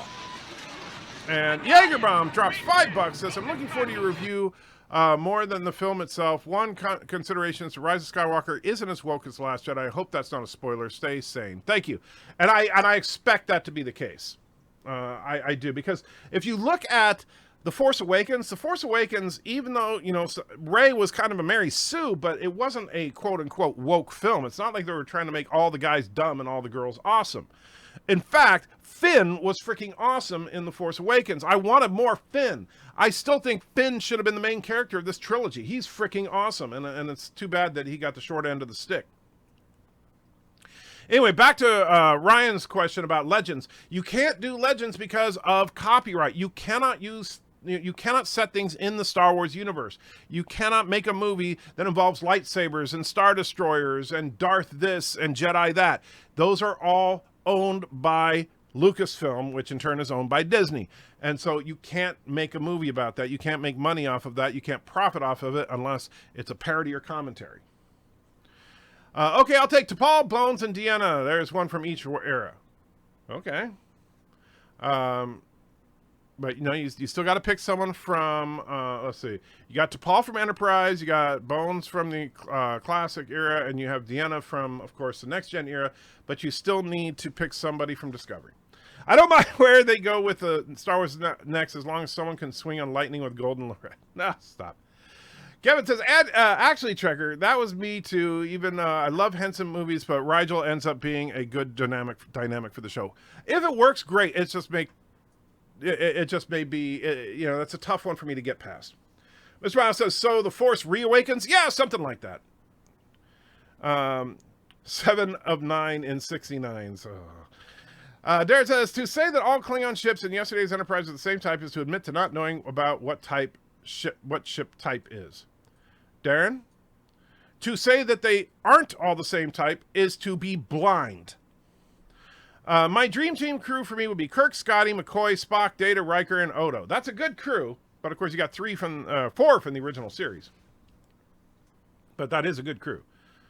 T. Yes. I would have liked a Luke Skywalker cartoon set between the old trilogy films. Luke meets Rex and Ahsoka, between A New Hope and Empire Strikes Back, and between Empire Strikes Back and Return of the Jedi. He's at odds with them for not telling the truth. I think that could have been interesting, but I don't want to see more animated stuff. The Mandalorian is such a freaking masterpiece. I want to see shows like that. They do a brilliant spoof of Farscape on SG-1. On that particular episode, they do great spoofs of other sci-fi franchises, including the team looking like Thunderbirds puppets for a scene. Ooh, that's going to be fun. I can't wait to see that. And there's Jaeger Bob's $5. Thank you again, my friend. And yes, I've heard that it's not super woke, and that's definitely a good thing. Are there any usable characters in Discovery? Well, Lorca was an interesting character, but he's gone. I actually like Christopher Pike and Spock. Number 1 is okay, but she's kind of flat. Now, granted, they butchered number 1 in that short Trek Q&A, but I actually thought number 1 was okay up until that point. So I wouldn't mind seeing a show centered around Pike, Spock, and number 1. That could actually work for me. However, as far as the actual crew of the Discovery, no, burn them all. Hey, burn them. I predict that tomorrow you're going to start a stream, take a big swig of some kind of alcohol, and say that Star Wars 9 is good. Indy Tiger says, Kirk, CO, Riker, XO, Kira Nerys, Security, Trip Tucker, Chief Engineer, Tuvok, Operations Officer, Detmer, who is that? Now I'm trying to remember who that is, at the helm. Okay. Number 1, Ensign Nigel Loren and 7 of 9. That's you, of course. Darth Maul didn't die like a man. No, he did not. Phantom Menace, I'm sorry for getting into this debate today. I usually don't get involved in them, but I have to add my 2 cents, whether you know what I was saying or not. It's all right. As long as you don't throw any spoilers at me, we can debate all day. Or are you talking about the Klingon thing? Thomas says, I have returned! I have spoken. Mr. Miles says, a lot of shows have stolen the idea of the lightsaber. They call it something else, but it's the same thing. Well, yeah, and the lightsaber wasn't the first, energy sword ever portrayed either. A lot of people are turned off by Farscape's visual effects, but storytelling characters are superior to TNG, Babylon 5, and all but the best of DS9. That's a pretty high praise, Mars, but I'll make that determination once I can get around to watching it. I agree that Finn should have been the main character. That was one of the reasons why I bailed on Star Wars when I saw The Force Awakens. Yeah, I'll tell you, Finn was such an interesting guy, and I love the fact that he was just driven to protect Rey. He absolutely, from the moment he saw her, he was like, I need to protect this girl.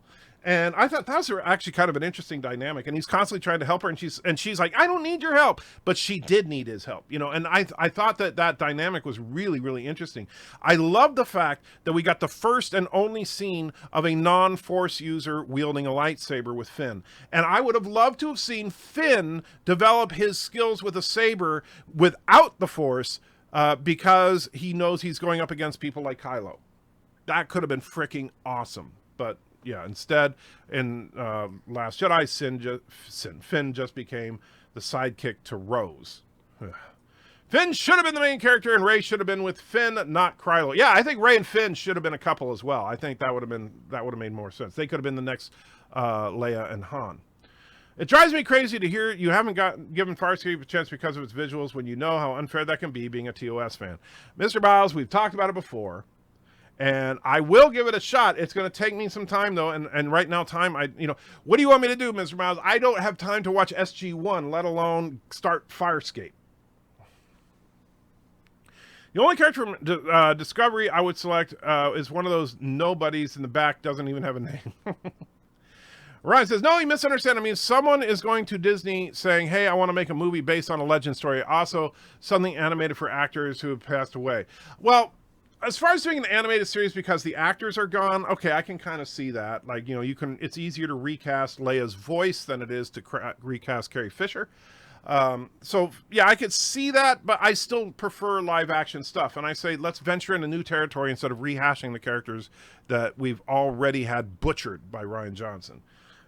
Let's let, in the words of Kylo Ren, let the past be dead and let's move forward with something positive. But as far as if somebody wanted to do a Legends thing to Disney, I think my understanding is, and again, not being an expert on Legends stuff at all, but I don't know if you've been watching The Mandalorian, but what people have told me is that there's a certain person that shows up in episode 7 of The Mandalorian, which is taken from Legends, and that there's probably going to be more Legends adaptations into Star Wars as we move forward. Isn't that right? Yeah. What? Why are you whining? Okay, who's... What? You okay? You just upset?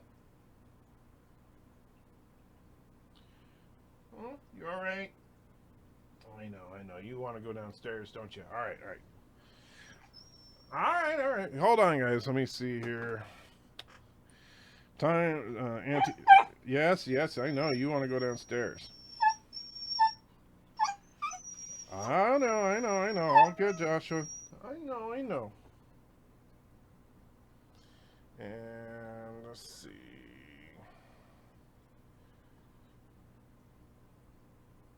Where is...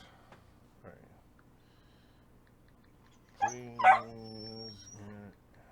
to... Yeah, I know. It's okay, girl. Let's see. Let's get that leash on. Come here. Yeah. You all right? So hopefully Joshua will get up here in just a minute, and so Auntie can go downstairs because she's just ready to go downstairs. Let's see. Courtship of Princess Leia. Okay. Would it be okay with Star Wars leaving cinema for TV or streaming from now on? I would be okay with that. If they can produce stuff at the quality of The Mandalorian, yes. Star Wars Dawn of the Jedi. Yeah, they could do that. That's a good name. Darth Maul is dead, and if it was a Romulan bird of prey, deal with it. Agreed. TOS Spock is Science Hazard, TNG Data is Ops, DS9 Odo is Chief Security, Voyager Paris is Navigation Helm, Enterprise Tucker is Chief Engineer, Animated Series Emrys as Comms, interesting, and Discovery Tilly as a Yeoman. There you go. See, there you go, Vile Mike. You get a prize. You got someone from every show. I'm impressed. And let's see. I wonder what Prime Lorca was like. Any chance he could service, or would that be a cop-out? Why would that be a cop-out? We don't know what happened to him. I know basically we assume he's dead, but we don't really know. So I would not have a problem with Prime Lorca being out there. And I wouldn't mind seeing him because I think that Lorca was actually the most interesting character from season 1. Animated stuff is just another method of continuing franchises, just like anime. It's another medium in case live action can't cut it. Yeah, but I think that they've proven live action can cut it. And so there was an energy sword before 1977? Yes, Darren. In fact, look at kids' cartoons from the early 70s. They were all over the place. Picard, Chakotay, T'Pol, McCoy, Odo, and screw Discovery. With me as the captain, but if I can't be a New Frontier, Mackenzie Calhoun as captain. Well, that doesn't count. Come on now. I was talking about Darth Maul debut. That's what I was talking. Okay, gotcha. Rey doesn't need help from no man. But the thing is, she did need help. And she realized that when they rescued her from Starkiller Base, she realized it. Leia is actually a time-traveling Rey. The Emperor is a disillusioned time-traveling Han with Luke's powers. And the end rocks fall and everybody dies. Wow.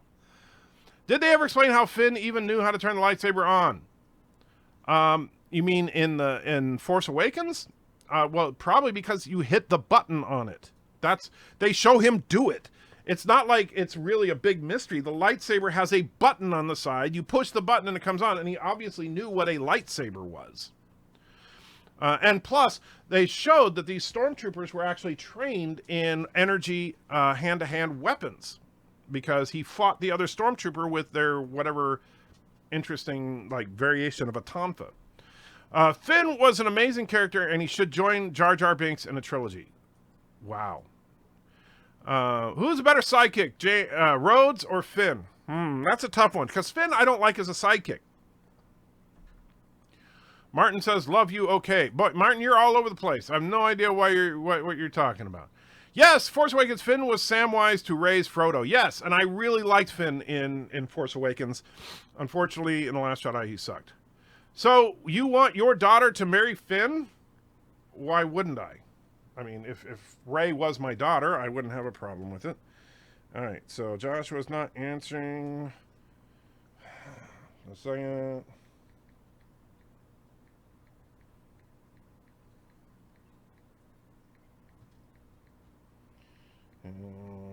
See now.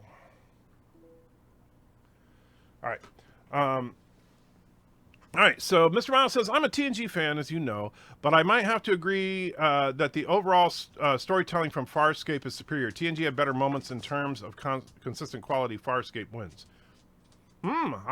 That's an interesting conceit there from you, Mr. Miles, so I'm impressed. Let's see, where is view screens there? There. Valor says, from TOS Kirk, TNG Data, DS9 Odo, Voyager Q, Star Trek Discovery Chair, Enterprise Archer's Dog. Now that's just mean. Valor, that's mean. Team MRHS says, Andrew, do you think that the Cassian show and the Obi-Wan show will be good? Cassian show, no.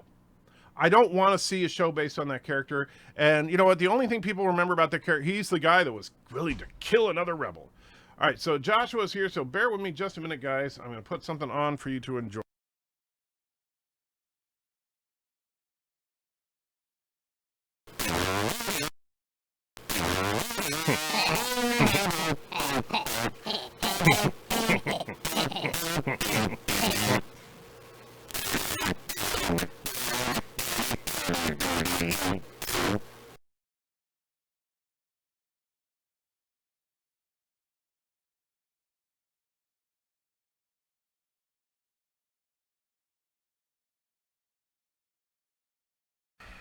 All right, let's see. Let's continue on. Boy, I never even got to what I was planning on doing this whole time, which is kind of funny. The character Finn needed to be handled better in Force Awakens. You can't have the child soldier turn into what Finn is in Force Awakens without some serious contradictions. Well, I like what they were doing. They just didn't give him the development that he needed. First 10 minutes of episode 1 was great, but as soon as the boy got his helmet off, I couldn't take it seriously anymore. Why? I don't understand what him taking his helmet off had to do with it. Valor said Q counts as he was in a couple of episodes. No. Q was not a member of the crew. Hello, Torment in the new movie, and it's crap. First ever time I won't see a Star Wars movie in theaters. Yeah. Sure, if you must pick Star Trek Discovery character for my dream team, you could pick Burnham and hand her a red shirt. There you go, see? Now you're thinking. Mars says, Gary 7 as science, Q is medical, Garrick is tactical, Porthos... No, you're missing the whole spirit of this. You need to... I like the Burnham as source of meat for Porthos' chow, but you need to pick actual crew members. Best crew, number 1 from TOS Menagerie, Tasha, Kira, B'Elanna, and T'Pol. So you're just going for the chicks. Auntie wants you to do a live stream at 3 a.m., I'm sure, but I don't know that I could survive that. I want the next Star Wars to feature a Cavort-class battlecruiser called Serenity with Darth Maul's lower half as the captain that could ride space lightning with a magic lasso. Darren, wow. I would actually buy that you would want to give that dog some milk bones. No, we give her better treats than milk bones. But when she wants to go downstairs, she lets us know. Instead of standalone Obi-Wan and Boba Fett film, they should do an Obi-Wan versus Boba Fett film. How does Obi-Wan fight the son of the man whose death he caused without endangering Luke? Yeah, I could see that. But honestly, the problem is that I don't know. I don't even know if I want to see an Obi-Wan film. I love Ewan McGregor as Obi-Wan, but number 1 eats a burger. She's not doing nothing. Yes, but she did do stuff later. I can't think of an energy sword before Star Wars. Well, let's see if I can find an example for you.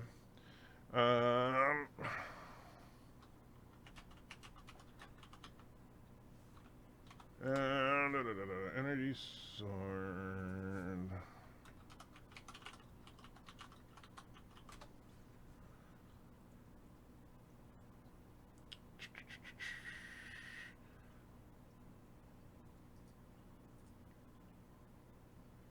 And bear with me, I'm looking. Let's see. Laser blades. Let's see.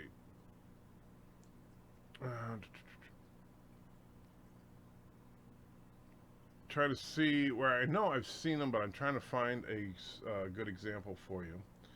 That's all from, because the problem is nowadays, since everybody's talking about Star Wars, you search for anything and it just comes up with 8 million Star Wars references. Let's see. 11 anime weapons that are absolutely positively not lightsabers.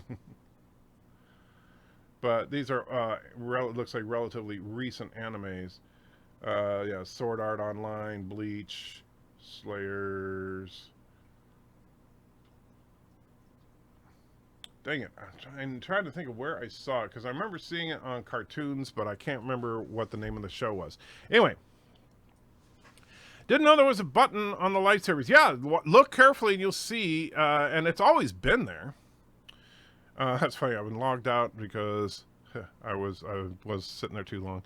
Jar Jar Binks is quite okay in the CG Clone Wars. He's actually much better in Clone Wars from what I've seen of him. I've watched a lot of episodes of Lone Ranger today. One of them was without Tonto. It was not that good. I know you love Tonto for some reason.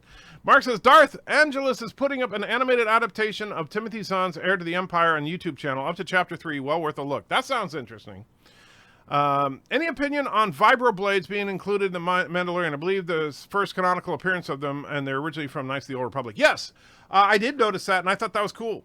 And that's another piece of, in fact, thank you for pointing that out. That's another piece of Legends lore that they brought in through the Mandalorian, and you can tell Jon Favreau cares about it. Finn being an excellent non-force sensitive duelist would have been good, but him learning he's force sensitive after shedding his fear and standing up to Kylo would have been better. I agree. I think Finn should have been a Jedi, but unfortunately I don't know why, they just never, I don't know. Did you play Jedi Knight's board game or door game in the BBS era? I did not. All the old sci-fi Farscape wins best effects, if you say so. Deja Thoris trilogy would be amazing. I don't know who that is. Who's a better sidekick, Michael Burnham or a Sandwich? I would like to say no. I wouldn't say no to a Rose Tico film if they gave her more attractive things to wear and a better personality and retconned the Cantabite crap. Yeah. But here's Rose Tico was just a complete waste.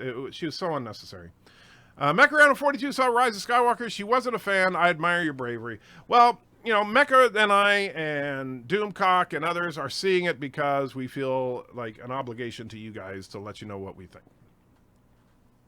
What I hate about R1 is that while Casey was willing to kill another rebel, he was ordered to kill Jin's father by a general, countermanding the other leaders. Why wasn't he arrested? I did not like his arc at all, and I did not like that they were trying to show the dark underbelly of the rebellion.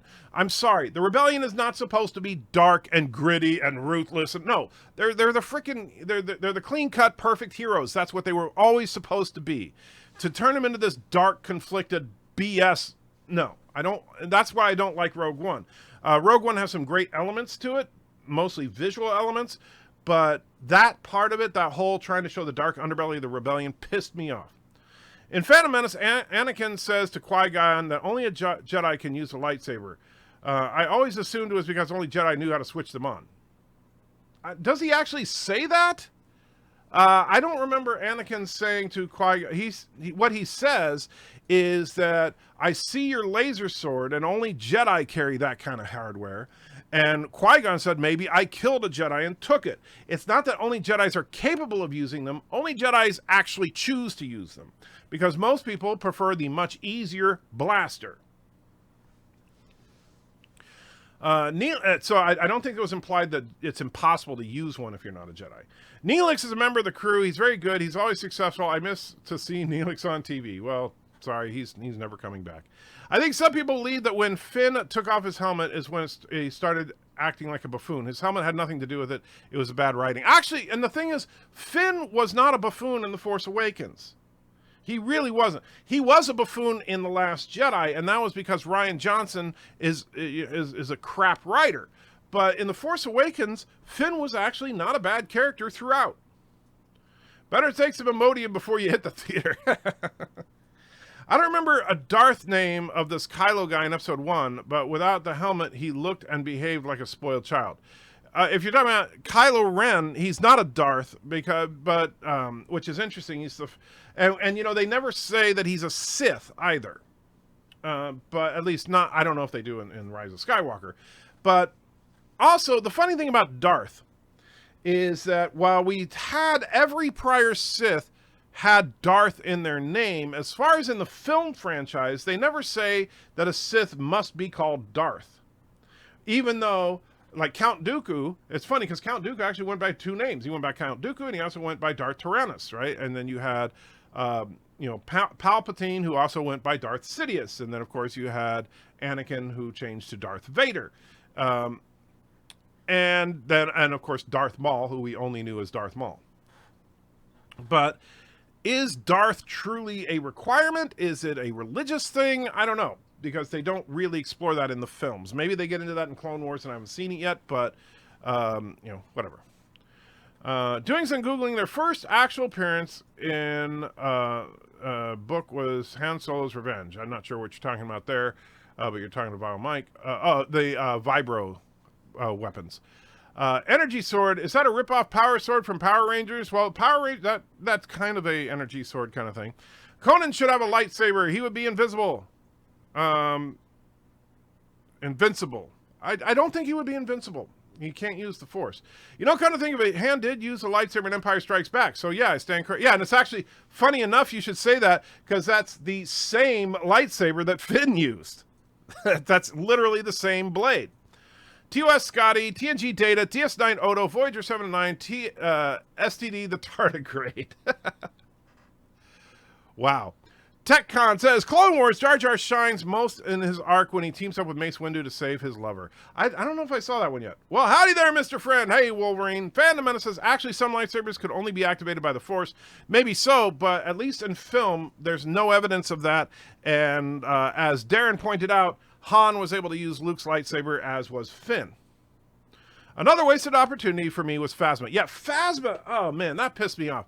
They made such a big deal out of Phasma, and then they literally, and this is on JJ. They threw her in the garbage in the first one, literally, and then the second one on Ryan, they just, had her show up and then die, and it was pointless. A lot of people scream against Rose Tico, but they masturbate in front of her pictures on the internet. Jeez, Alexander, that was a bit much. First of all, but although I do have to say, Kelly Marie Tran is a lot more attractive than Rose Tico, even though it's the same human being. It's like Ryan Johnson purposely was trying to make her look as unattractive as possible, because Kelly Marie Tran, especially back then, I think she looked better back then than she does now. Now she's too thin, but at the time that she was playing Rose, she's actually very curvy. It's just that they hid all that by putting her in like a big burlap bag, basically, for an outfit, and they try to make her look fat. I don't know why. Actual crew members, 709 for security, T'Pol for science, Bashir for medical, Scotty engineering, Burnham as an organ donor. That's a good one. Sean says, lightsabers are like Biff Tannen's car. Okay. TOS Spock, TOS Eric's, TNG Data, DS9 Odo, Voyager the Doctor, Enterprise Tucker, Discovery Pike, Kelvin Uhura. Ah, look at that. Jeff is the first to include the Kelvin timeline. Good job. Thomas says the rebels are scum and terrorists. Yeah, whatever. You must be Imperial. Rose Tico could have been better if she was a resistance traitor. She saved Finn by condemning the resistance.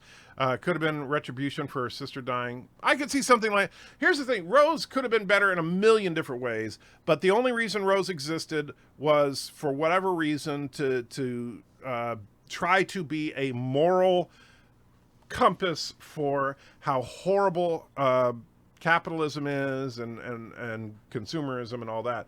And they just did it over ham-fisted and just bad. Qui-Gon Jinn is the greatest Jedi in history. No, because he's dead. Chuck Norris versus Burnham, round 2. Well, Chuck Norris versus Burnham, it all depends on who's writing. Of course, if Chuck Norris is writing, then Chuck Norris wins. Any other circumstance, Michael Burnham wins because of politics. Luke turned on a lightsaber the moment he was given one by Obi-Wan, no training needed. Yeah, it's just a device, right? Turning on a lightsaber is no more complicated than turning on a flashlight if you know where the button is.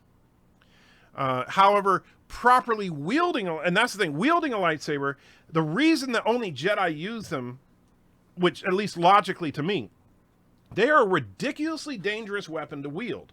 If you think about it, you have a lightsaber, anything that blade comes into contact with is destroyed.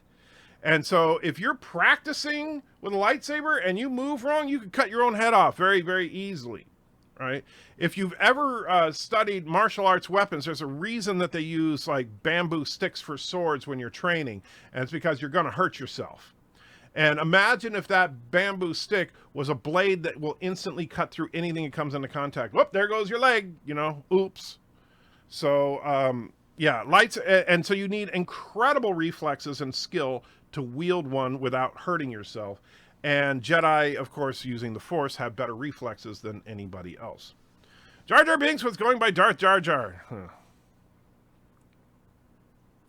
I think a Hutt as a Sith would be interesting. They could call him Darth Humongous.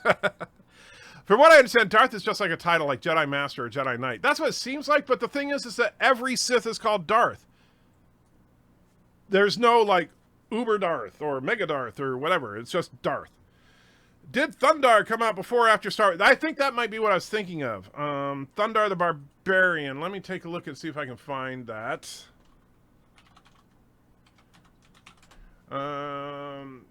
Let's see. Thundar the Barbarian. No, that one came out in 1980, so that was a couple of years later. But yes, Thundar is a good example of a non-Star Wars energy blade, but yeah, he was a couple of years after Star Wars. By the way, have you seen the Phantom Menace cover with Arnold Schwarzenegger on it? I've heard of it, but I've not seen it. Other names for Hutt Sith, put 30 seconds on the clock. Darth Tubby. General Grievous was not a Force user and just an expert. That's true. But General Grievous also had better than human reflexes because he was mostly droid parts. Speaking of Star Trek doctors, what would you rather have, a genetically engineered Bashir or EMH Mark 1? Honestly, if he has a mobile emitter, I would take the EMH. Because while Dr. Bashir has a better brain than any normal human because of his genetic modifications, and he's more skilled than any other human being, the Doctor is literally perfect. He has 100% of the knowledge. Should there be a big screen Expanse movie? No. That would ruin it. Do not even think about that, because The Expanse is meant to be, each season is about 10 episodes. It is a 10-hour movie. And so to try and compress an Expanse story into 2 or even 3 hours would be, no, couldn't do it. And not give everybody justice. Because like in this season, like in season 4, we're covering 3 main story arcs, right? You have the story arc that's happening on a specific planet that involves Holden and his crew. You have the political story arc, which is mostly about Christian and facing re-election. And then you have the Martian story arc, which centers around Bobby Draper. And I assume that these story arcs are going to come together at some point. But in a movie, you would have to just pick one. And then you would still have to abbreviate it. And so, no, I don't think a movie would work for the Expanse format. Darth Appetite, like that.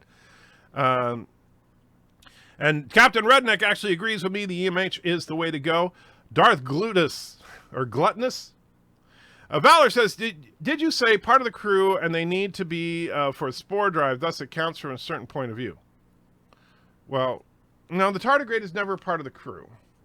Rose could have started as an ugly resistance engineer and ended up as an attractive trader. Rose Tico is a secret operative for the First Order. That much is certain. I know people have speculated that, but I doubt it. There are millions... Alexander, come on. We're not talking about that kind of activity to pictures of specific actors and actresses. All right? That's just kind of tacky. And that last part, that's just too much. So, Alexander, bring it down a level. Average Jeff says, Tico's attire is more flattering in The Rise of Skywalker, but not by much. That's too bad because, yeah, she's a beautiful person, and they should let her be beautiful. Even Han used a lightsaber in Empire. Yes, Darren conceded that point a little while ago. And Captain Redneck throws $10 into the chat. Thank you so much, Captain. I do truly appreciate that. Says, I got him! Hooray! That's great, kid. Don't get cocky. Fact. That is, in fact, a fact. In fact...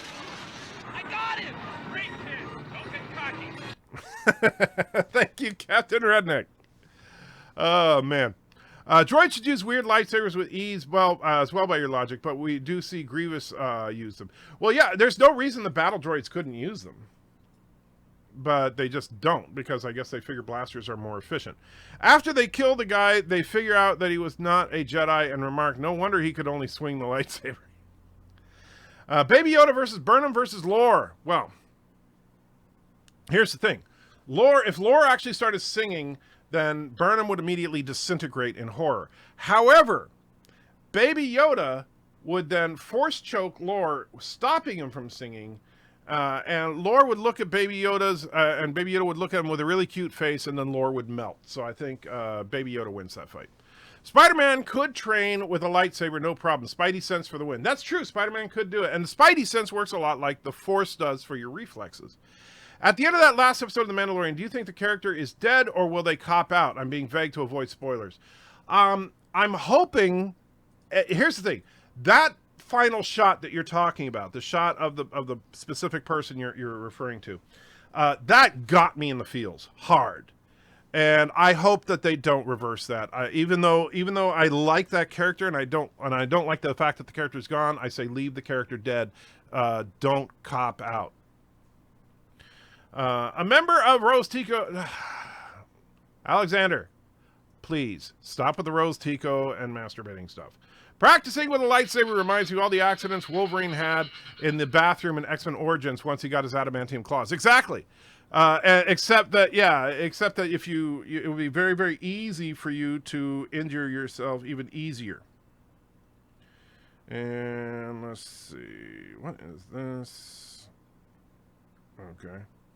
What is going on here? Give me just a second.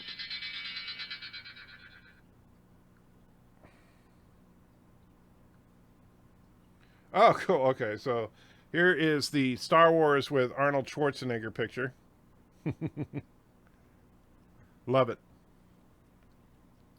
I like how Clone Wars and Rebels, they are non-force sensitive, wielding the Darksaber almost as good as any Jedi. I haven't seen that part yet, but awesome. In the extended material, Darth wasn't necessary for Sith or Darksiders. Negasato, Freedom Nad, and Revan were Sith Lords. They followed Sith traditions. Darth was a christening. Thank you. I didn't know that. Speaking of Hutts, whatever happened to Rada the Hutt, Jabba's son? Did he become as bad as his father, or is he a bitter ally of Luke and Leia? Good question. I assume that's the Hutt that was rescued at the beginning of Clone Wars, but I don't know.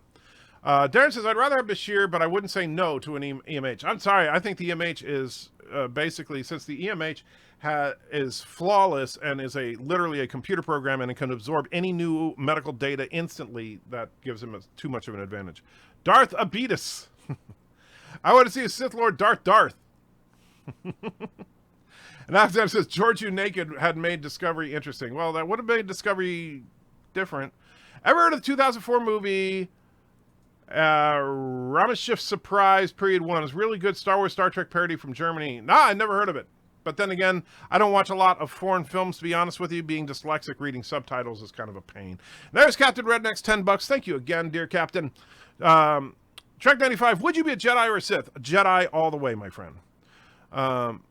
Valor says, Jar Jar Binks was rumored to be a Sith. I know that was a whole thing that was going on for a while, that people thought Darth Jar Jar, because Jar Jar was there for all the major events that set up the Empire, but no, Jar Jar was just stupid.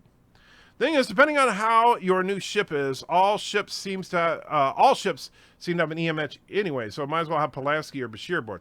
Well, except that they're saying you can only pick one or the other, Darren. So, in this particular case, you could have Bashir with no EMH or an EMH with no Bashir. Darth Maul. The Commando book was in the old EU. Okay, I'm not sure what you mean. Great little clip, Andy Checker. Yes. Classic. I picked an organic being over EMH because he was often limited to his special space and programming. Since he's still a program, he may not be good in unknown situations. Actually, but here's the thing, Kevin, is that what we've seen of the Doctor and Voyager is that there are times when he didn't know how to deal with something, but then he could download the medical knowledge from somebody else, and now he knows. Let's see. Thomas says, if you say Rise of Skywalker sucks, I'll wait to see it on Disney+. Then again, if I said that of Captain Marvel and still haven't watched it. Well, Captain Marvel is on Disney+, so you can check it out now. Phantom Menace says, you missed a chat from me. I am sorry, Phantom Menace. I did not mean to. Was it a super chat or just a regular chat? And if it was a regular chat, I'm sorry if I missed it. If it was a super chat, then I feel like a complete idiot. But I don't see it. So I apologize, though. And, we got like 100 people watching, so it's hard for me to keep up. Spider-Man can dodge bullets, but not banana. Apparently, yes. Darth Adipose, the first Hutt Sith Lord, played by Lore Reloaded. I DM the Star Wars Arnold. Yeah, I saw that TechCon. Thank you. I like Rose Tico. She was linked to the birds in The Force Awakens. She was, huh? Okay. Edger, hi Edger, how's it going? I'm hanging in there, Multi-Gun Man, although I'm falling way behind in the chat because I'm not that far behind, but still I'm struggling. I was going to show you guys Herman Schemecklebeck, but you guys just keep chatting. In Order 66 Commando novel, they went after a guy who had a lightsaber but was not a Jedi, and he did not know how to use it, so all he did was swing it. Kind of like Finn then. IG-11 will go in Rage Protect mode, and the Mando clan will fly in also. I don't know about the Mando clan, but I do think IG-11 is going to go into Rage Protect mode. Lore sings, Baby Yoda's brain explodes and melts and drips out his ears and Burnham melts. Except, no, I still think Baby Yoda, with using the Force, will be able to heal himself and defeat Lore. I don't like the idea of Ship's computer basically performing surgery. It's a personal thing. I understand. But I'm just saying, realistically, using Star Trek as the base model, if you're saying exactly as it appears in the show, then the logical choice would be the Doctor. Get the Jabba! Schwarzenegger. Oh, jeez. Alexander says, I bought Barbarella comics. Why am I not surprised? Eric Draven says, if you have the time, check out Doomsday Clock. It was a great read and superior to the Watchmen TV show. Well, the Watchmen TV show is garbage. I watched like half of the first episode and was done. Tom says, the Jedi are evil. They kidnap children and force them to follow their beliefs. I agree. I don't like the Jedi Order. But if you gave me a choice between being a Sith or being a Jedi, since the Sith are basically evil, and even though the Jedi, I don't agree with the way the Jedi Order does things, the Jedi fight for good, I would have to take the Jedi. I just wouldn't be a part of the Jedi Order. And I know some people say, that makes you a great Jedi. I'm not going to even get into that crap. What about an EMH Bashir? That would be weird. Also, an EMH has Bashir in him, so there is that. That is true. The idea of Sith banks certainly puts an interesting drunken master twist on the shenanigans during the Battle of Naboo. It does, actually.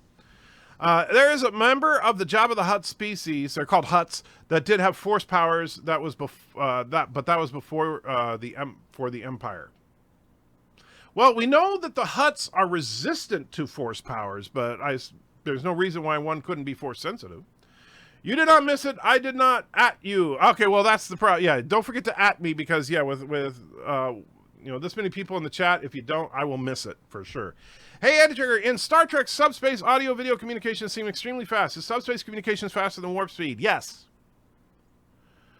In fact, subspace and warp speed are related. Warp speed actually uses subspace to accelerate the ship, but it's not. You're not 100%. It's kind of a weird thing, but warp speed, warp engines do actually create a subspace bubble around the ship. But the subspace itself is actually, subspace communications drops the communications in there, stays in subspace, and then comes out on the other end through a subspace relay. I sent you a picture of Darth Renner's Outrider. I think it's cool. I saw that you sent me something. I didn't get a chance to look at it. Let me see. Oh, I've seen that ship. Kind of like a... kind of a similar design as Millennium Falcon, as far as you can tell. It's Carillion. Pretty cool. A smaller ship than the Falcon, obviously. But MCU Aunt May Naked would be a must for any movie. It had to be so great to see her in the final battle of Endgame. I don't think that would have worked. The Jedi does think of the Sith does with younglings. Okay. Let's see. The LMH was going to be Bashir. That's how they found out he was genetically enhanced. That's right. I forgot about that. So let's see. Somehow my chat jumped. That robotic surgery machine from Peonies kind of sours the whole technology thing. Well, yeah, but that was a creepy thing. If you could tell Star Trek plus Star Trek Wars crossover, would you disregard the long time ago part and have the timeline sync with the preferred era? No, if I was going to do a Star Trek Star Wars crossover, Star Trek has used plenty of temporal rift anomaly kind of things to do things like that in the past. So I would simply have our Star Trek heroes end up in a galaxy far, far away a long time ago. You could also have an uber powerful being pull, say, an Imperial Star Destroyer and a Federation starship just because I'm curious to see which is more powerful. And, so that's easy to do. it's Daldarians that are immune to Force persuasions. Are you talking about? Well, they are too, but Hutts are as well. Remember, in Return of the Jedi, Jabba specifically told Luke that Jedi mind tricks don't work on Hutts. He said, you know, they won't work on me at least. Seeing that YouTube video, The Empire Was Right had quite some insights. I remember that one from a long time ago. Shout out The Empire was the reason I bought an N64. Wow. I would definitely take the Mark 1 EMH over the Andy Dick version. I agree. I take Luke's Jedi Order over the old Jedi Order where they don't force children to join them and are accepting of romantic attachments. Agreed. I think that whole thing of, you know, not having any kind of romantic attachment and stuff is just stupid. And Stuart says, when it comes to the lore of Star Wars, where do you see Fallen Order? Well, I haven't played Fallen Order yet. And so I've heard good things about it. But honestly, I've not checked it out at all. And so we'll have to see. I don't know if I'll ever play it or not. Darren says, congrats, you caught up. Yeah, it's amazing. I do that sometimes. Someone tried to use Jedi and use Q to nullify. Someone tried to use Jedi and I use Q to nullify the Jedi. Well, that's not that's not fair. If you're going to fight the Jedi, all you got to do is get some... is it Curasite? I'm trying to remember. I think it's Curasite, but I can't remember exactly. Look at Plato's Stepchildren, and you can counter the Jedi that way. But Demora Sulu Naku would also be amazing in a movie. Then I propose that Jabba was a Daldarian, but he's a very fat one. Or, what's his name? God, I can't remember his name now. Anakin's owner. Why am I forgetting his name? Anyway, or he's an anorexic one or something. And why did he have wings but Jabba didn't? Now, let me real quick what I was talking about. When I said in this that I was gonna show you guys Herman Schemecklebeck. Let's see. Hopefully it hasn't deleted it. Indy Tiger says, over to US Doctor, Janice Wells, TNG, Shut Up Wesley, DS9, Quark, Voyager, Neelix, Enterprise, Malcolm, Star Trek Discovery, burn him for the win. It seems like the prequel Jedi were like the Catholic Church, the Jedi Knights were like priests. Kind of, yes. Watto was a Toydarian, yeah. Well, yeah, Watto, but thank you. But Watto is immune to Jedi persuasion, as apparently are Hutts. And Martin, not sure what's going on there. You seem to be putting some random comments in there. From what I've seen, but I haven't played yet, the Fallen Order's combination of The Force Unleashed and Tomb Raider Anniversary. Well, I really like The Force Unleashed. So here's the thing. What a lot of people don't realize is there's this dude named Herman Schemecklebeck. And you've heard of him a few times. Herman Schemecklebeck is a horrible, horrible person, probably the worst person ever. And the thing about Herman Schemecklebeck is he's actually a defective clone of me. And so he's kind of the opposite of me. And so unlike me, he is obsessed. He loves Star Trek Discovery. It's his favorite thing in the whole world. And so Herman Schemecklebeck decided to actually join the Discovery crew. And I actually found an image of Herman Schemecklebeck. So you can see what a defective clone of me that loves Discovery actually looks like. So you ready for this? So all you Herman Schemecklebeck fans, here he comes. There he is, Herman Schemecklebeck, aboard the USS Suck. And yeah, so you can see he's a nice guy. So this is Herman Schemecklebeck. Unfortunately, I see the picture of Auntie's bed is sitting there, but doesn't do us any good. So I actually created this character because I was thinking about doing a playthrough of Star Trek Online, because I haven't played Star Trek Online in years. It's funny, all the characters you see on the side, I have not played any of those characters in at least a year or two. And Darren, this is Star Trek Online. And so I just went into the character creation screen and created a Herman Schemecklebeck character. Let's see. My comments are disappearing. If they're disappearing, it could be if you're putting in certain things that YouTube doesn't like, it will automatically delete your comment, or at least hide it. I reckon Jabba and Watto are different species, but both are from the Dorian, I suppose. I suppose that. What species is that character? Well, look at him. He's Herman Schemecklebeck. That's his species. And actually, what you do to create a weird looking character like this is you select the generic alien character, and that gives you a little more freedom to change the shape of their body and stuff. Nice. Ever play Star Trek Online with It's a Trap? No, TechCom. You know, it's funny. I was a lifer for Star Trek Online when I was in the beta test and everything, and unfortunately, I just couldn't get into the ground game. I thought maybe for fun, if I do a stupid looking character like Herman Schemecklebeck, I could have some fun with it. And and of course, he's a Discovery fan, as you can see, which is why he has the USS Suck. But I don't remember much about how to play the game. And so I just went in and created the character earlier today. And so I don't know if how he's gonna do, and okay, so I guess I gotta click the play button. Make Bird character a generic Kurogan. Well, the problem with Bird as a character, I mean, there is actually, I think I could make Bird as a character. Today is graduation day, and you soon will be So here's Herman in all of his glory.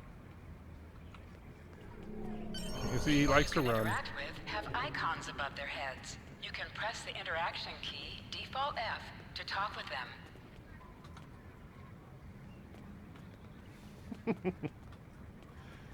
Yep, so Herman Schemecklebeck running around Starfleet Academy with that sexy Schemecklebeck body. He's a little bit shorter than me, just so you know. So, no idea what I'm supposed to be doing here other than just running around. So, let's see, we'll let him drown. Let's see, he should have capitalized suck. Yeah, I should have. Is Herman like an alternate Picard in Tapestry? No, well, Herman is a defective clone of me. Make Bird of Prey a Star Trek Discovery Klingon. Ooh, that's not bad. That's right, yeah.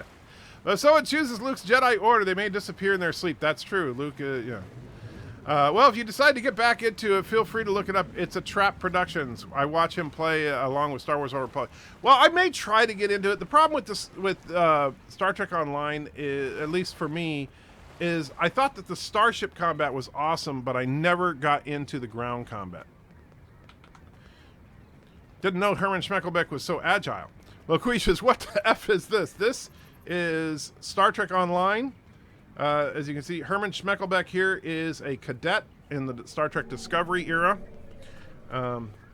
Looks a lot like me in the face, at least. Can Herman drown in there? Apparently not.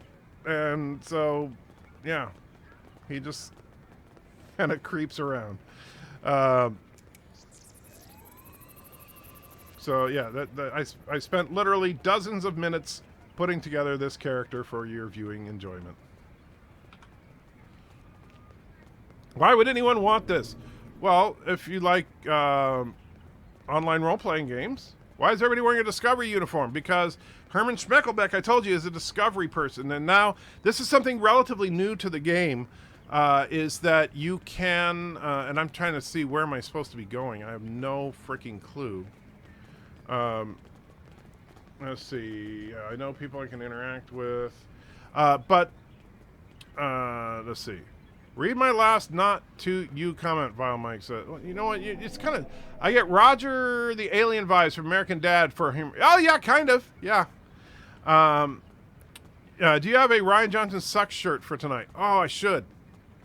Read... Oh, wow. I actually do have a shirt that says F you Ryan Johnson on it. I think I'm going to wear that tonight if I can find it. Do you have to be in the Discovery era? No. When you start the game... Let me exit out here. We'll go to change character, log this character out. Yes. All right. So, in Star Trek Online, it's actually, you know, I guess I should try to get into it again because I do love Star Trek and who knows, it's pretty good. So here's the thing. So Discovery Starfleet is option number 1. That's new. You can be a member of the Dominion, which basically means you're a Jem'Hadar. I don't know if you can be a Vorta or not. Then next up, you can be TOS era Starfleet, which of course would be, this is another thing that's relatively new, which I kind of like that idea because you know I'm a TOS kind of guy. Then you can be a Romulan. This is, now all the standard game modes are in the post they're basically in the Picard era because it's post-destruction of Romulus. And so you can be a Romulan, Klingon, and yes, they're real Klingons, not Discovery Klingons, or Starfleet. And with Starfleet, you can do a lot with your uniforms. So I kind of like that. Now, generally, I would recommend if you're going to play as the modern Starfleet, because I tried, when the TOS Starfleet first launched, I tried it. The game, the missions and stuff are kind of limited compared to the mainstream Starfleet era stuff. Make Lore an Orion slave girl. I actually made Lore into a character. What you can do is, so here's your species choices. So if you choose Starfleet, you get the most species choices. So you can be human, Andorian, Bajoran, Benzite, Betazoid, Bolian, Ferengi, Liberated Borg, Paclid, that would be Lore Reloaded, Rigelian, however you say that, Surian. There you go. The one for Alexander. You can be a Talaxian, Tellarite, Trill, Vulcan, or Alien. If you choose Alien, it gives you a lot of freedom to basically custom make whatever you want. Tech Cop said, I'd rather play in the Enterprise. Yeah, the Enterprise era is not an option, at least not yet. Vile says, if you get back into Star Trek Online, I will too. Well, cool. Maybe I'll have to try. Make an Orion slave girl. Well, Orion, I don't have that option there. I think, to be an Orion, you have to choose the Klingon faction. So Starfleet is post-Voyager, yes. But of course, Starfleet, you have 3 choices. You can be Discovery, TOS, or post-Voyager. I think if Han Solo saw Starfleet space dock, he'd call it 2 cloud cities on top of each other. Kinda.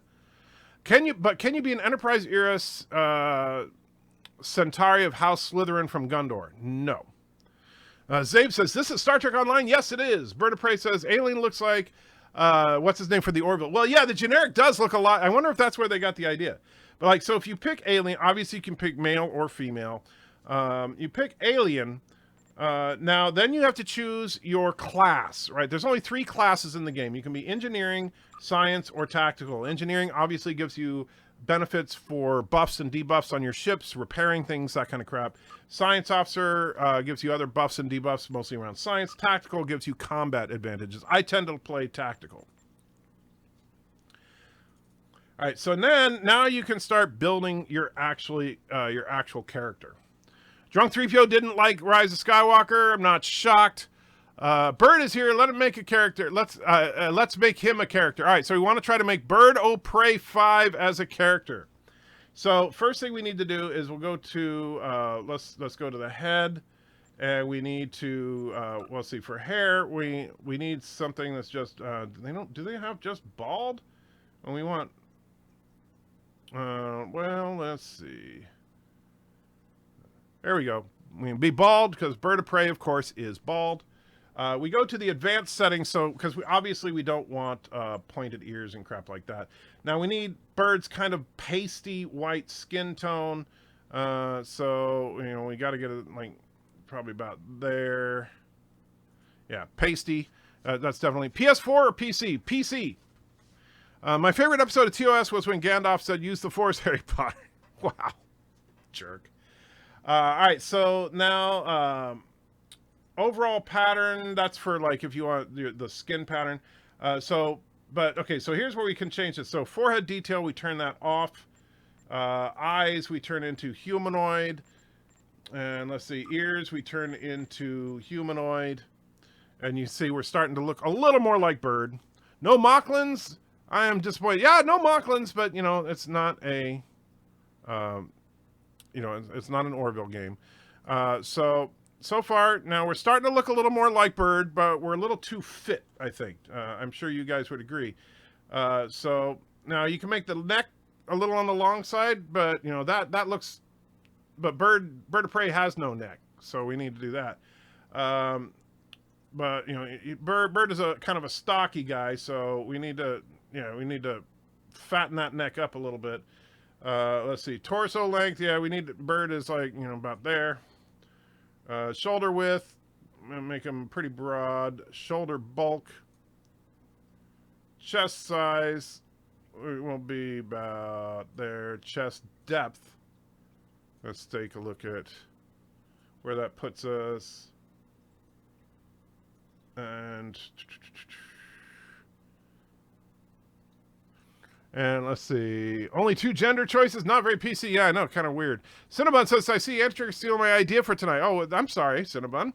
I would like to be a liberated Borg. Yeah, actually, I like the liberated Borg characters. I played a couple of them. If you're going to make Bird, you need a new anti-grab posture. I know, that would be cool if you could do that. And he needs a Frank Loves Freddy shirt. Yeah, that's not available, unfortunately. How could we make the Victorian... You could probably make something like the Victorian baboon woman as an alien. Darren says, you're being pretty mean to Berg. I have a tall torso and short legs. Oh, I'm sorry. Thank you for straightening that out. So I will fix that then. So we'll make your torso long and legs. Let's see. Leg length. Shoot. There you go. That's more Bird right there. Kind of a humongous kind of guy. Can you just play as a joint trill or just a trill? They're both options, depending. I think one of them requires that you buy a DLC. Let's see. We'll make Bird's arms a little longer. And let's see. We need to waist, make that stomach a little bigger. There we go. Let's see. Hips a little bigger. Now we're starting to look a little more like Bird. Getting closer. Let's see. Now, we need the legs. So while the legs are the right length, we need to bulk them up a little bit. Or actually, no, your legs are probably pretty, because I forgot you don't use... There we go. I think that's probably pretty accurate right there. Let's see. Needs a beard. Yeah, we'll get to the beard in just a minute. Yes. And let's see. You should be able to play as a pair of binars. Yeah, that's not an option, but that would be cool. Doesn't look like much like a son of a bitch to me. Well, we're working on it. Now, you see, I think we got the general body proportions right. Wouldn't you say, Bird? Actually, you know, and the thing is, you can't do asymmetrical. Like, if I could, I would make one hand, you know, messed up like Bird's is. But I forgot, Bird's arms aren't that big. So let's fix the arms. There we go. It's just looking horrible. He looks like he went through 40 transporter accidents. He's definitely getting there. All right, so yeah, we need to. So I think we got the basic body shape down. Bird, let me know if I don't know, Bird. Do you think your arms are too long, or is that about right? Let's see. We'll make the arms a little shorter. Let's see. I was going to engineer because of the turrets and combat drones you can get used in turret. You know, I've never tried. I don't think I've ever played engineer. I probably should have. Let's see. Is there a pretzel accessory? Not that I know of. All right, but let's see. We want to go for uniforms here. Well, we also need to. So we were talking about. Let me see. We need a good picture. Arms too long, legs too short. You said those legs were short. All right, so you want your legs... We see you said that was too long.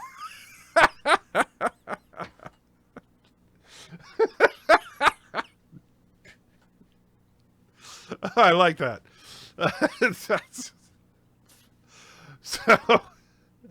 I think that's probably a little too long. Let's see. We'll put your legs at about... How about that? So you tell me, Bird, if you think that's the right length for your legs and your arms.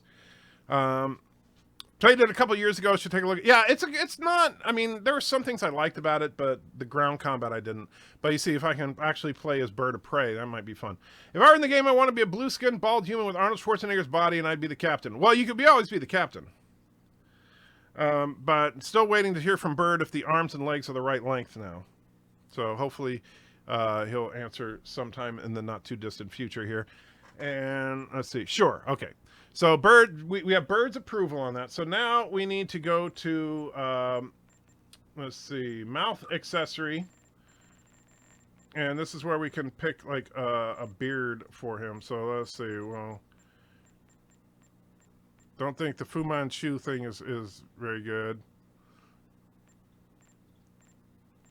And let's see. So if you pick science or medical, you don't. No, you can command a ship no matter what your job skill is. See, I like that one, but that's definitely not Bird. I think that one's closer to bird.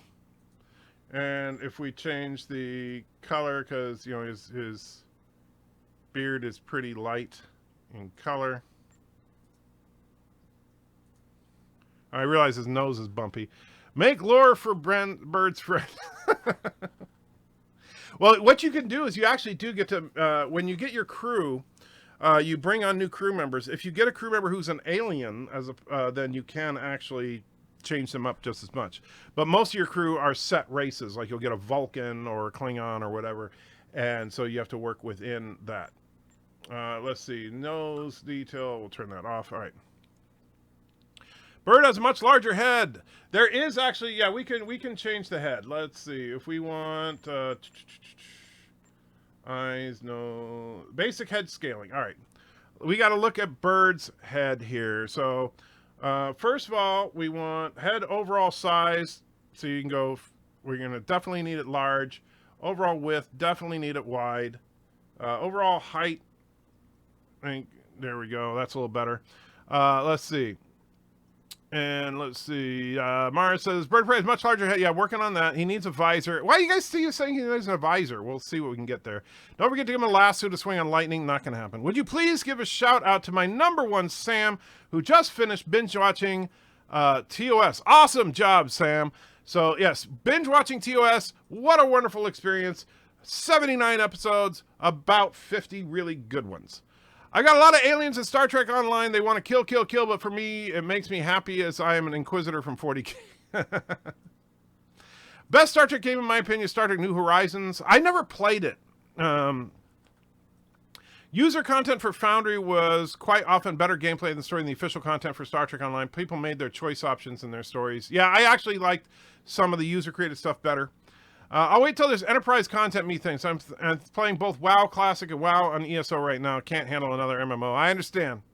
Can you create romantic interactions between characters like in... No, not that I know of.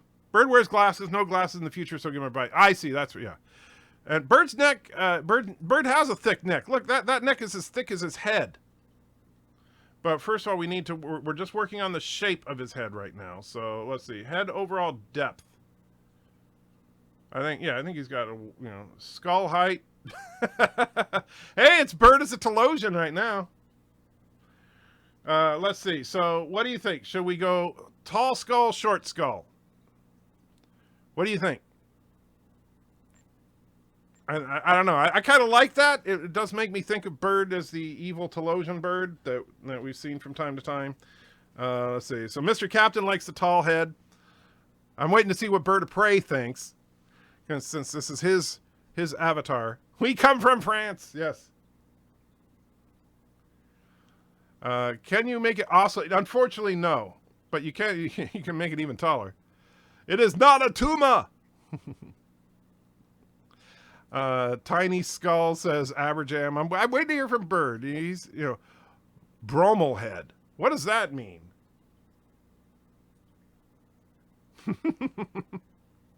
All right, so we'll make it a little more accurate to Bird's actual head. So there we go. I think that's not too far. He's a cone head, yeah.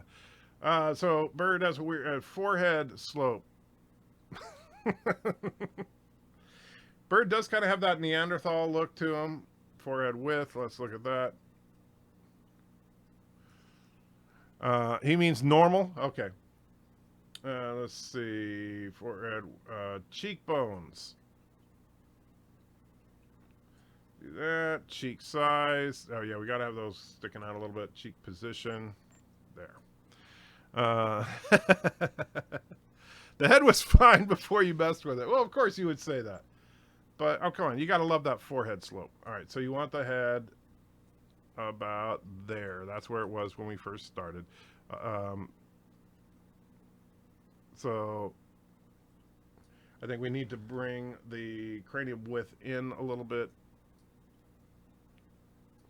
Stop moving around, stupid. All right, forehead width, that's what it was. Forehead width is a little off.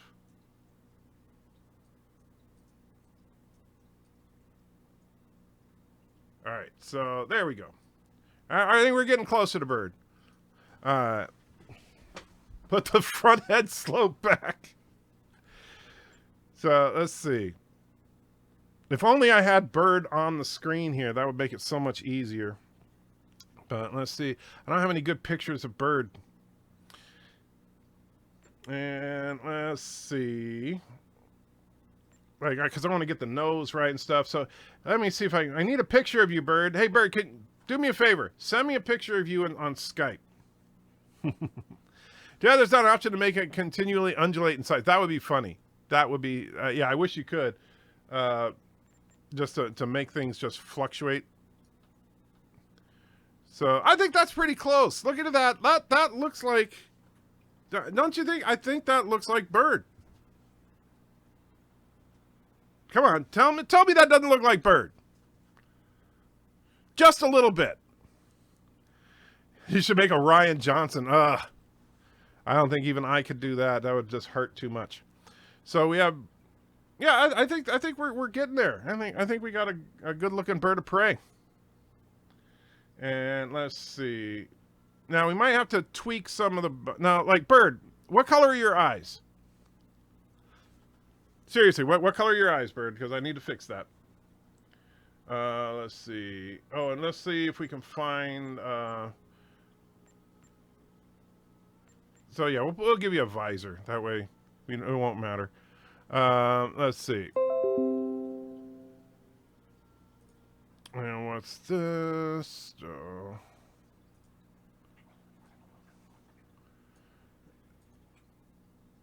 All right, let's see. All right, so let's see how close we are.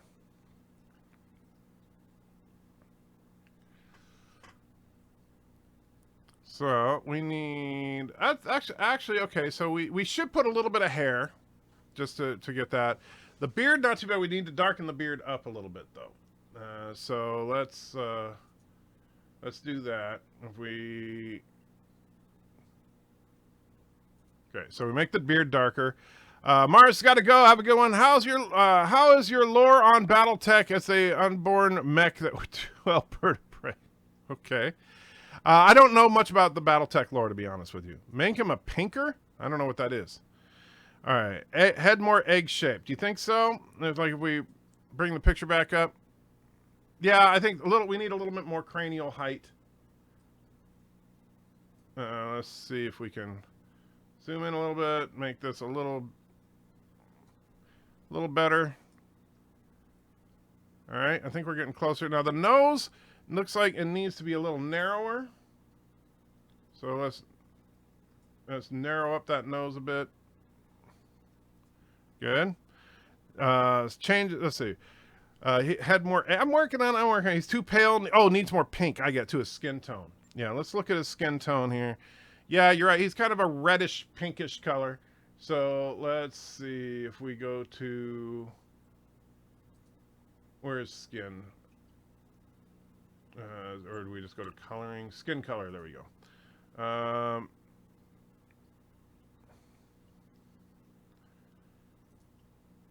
Let's see if that's how that looks. That's a little closer.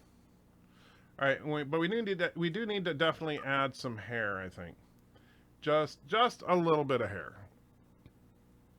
I don't know if we can find that right pattern here, but we'll see.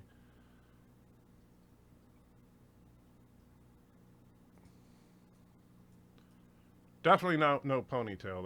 That's not a good thing for bird.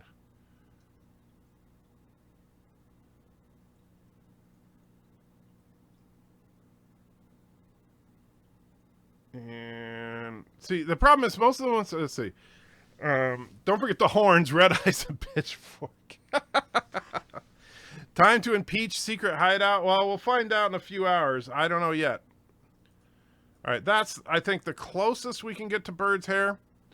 Now, we need to make it darker, of course. So let's go back to coloring and hair color. Darken that up just a bit. You kind of want it to match the beard. All right. So there we go. There's our bird O Prey 5. I think that's pretty darn good. What do you think, bird? Think that looks enough like you? Let's see. Actually, the face needs to be a little bit longer, I think. The lower part of the face. So let's see if we can stretch that out a bit. Let's see. We go to head, advanced, basic head sculpting. So we need mouth scaling. All right. Jaw height, I think is what we want. There we go. Bring that down a bit. And chin length, bring that down a bit. Needs a jar on his head. Well, if I could put a jar on his head, I would. I could hear him saying, "Son of a bitch." That's the idea here. All right, so let's see. Getting closer. Yeah. I think that's pretty close. And let's see, what's it? Shrink and stretch head.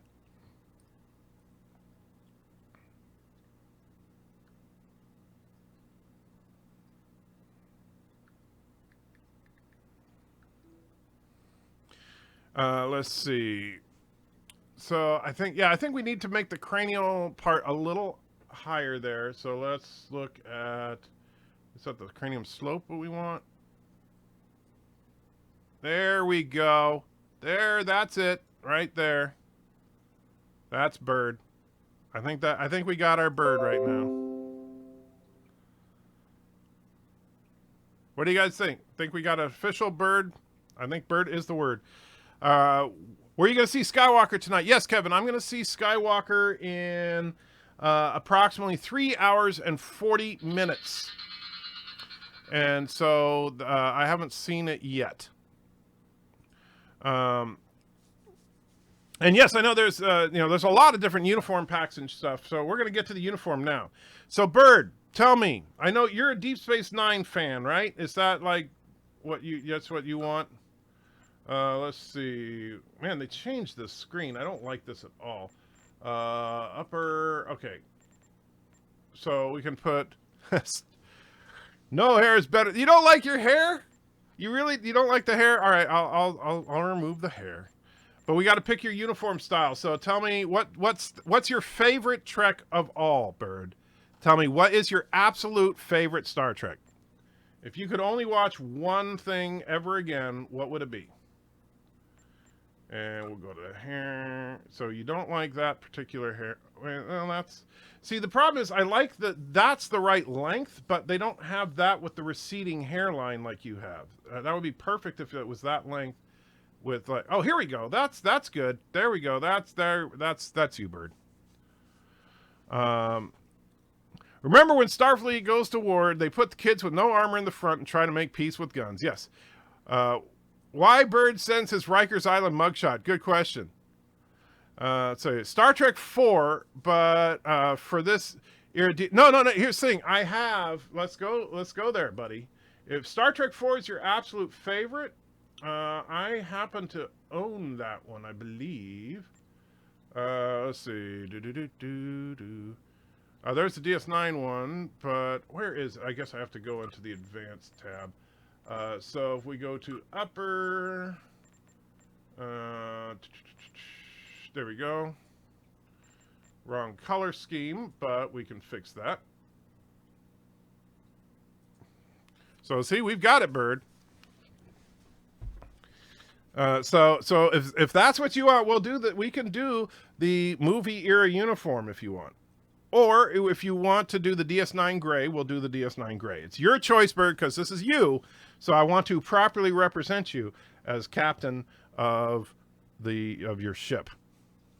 Everybody knows Bird of Prey is the word. Not you want to go with the DS9? All right, so we'll go to the presets and DS9. There we go. I assume that's the one you mean, right? Not the earlier one, but the later one. That's the one I like anyway. I think that's the best looking uniform of the next gen era. All right, so there we go. Bird O Prey 5 in uniform, ready for action. All right, so we got to put his name in there. So Bird O Prey 5, formal name, first name Bird, middle name O, last name Prey 5. All right, so Bird, what are we going to name your ship, buddy?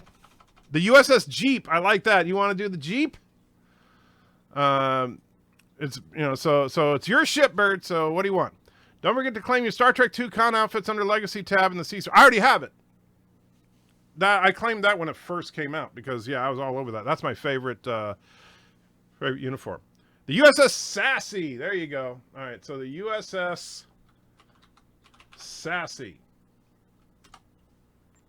Engage.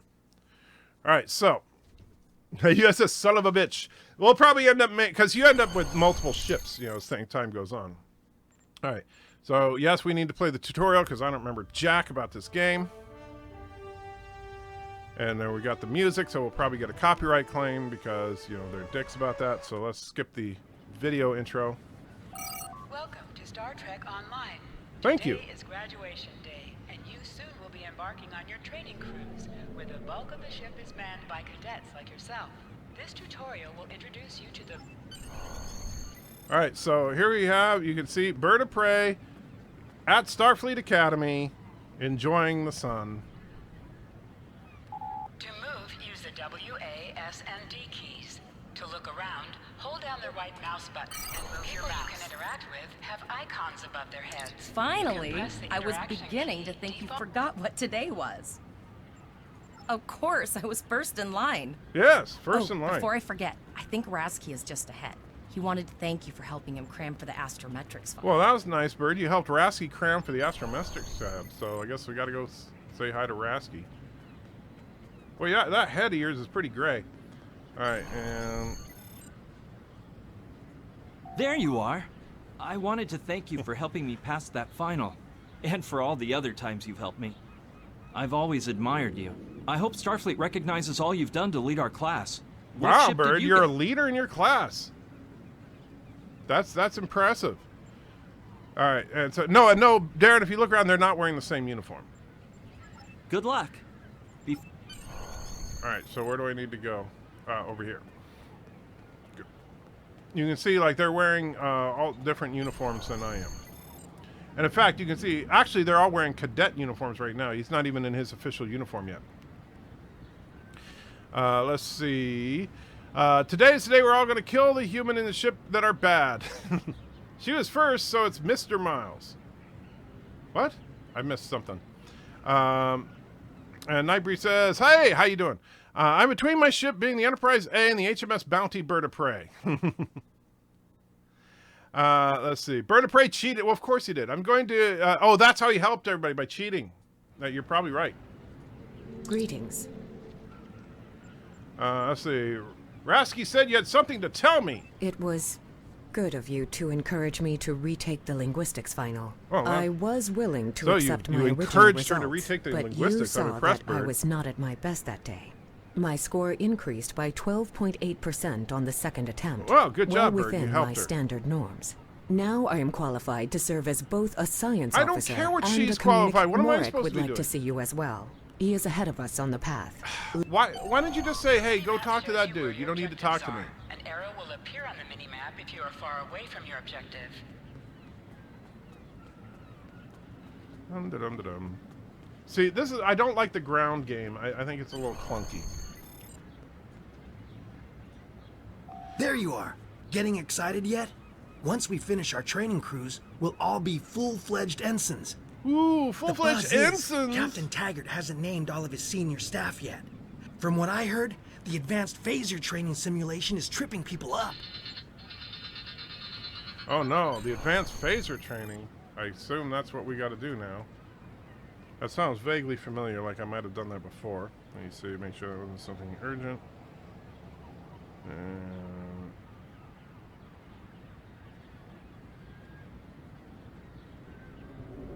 Not sure what that was.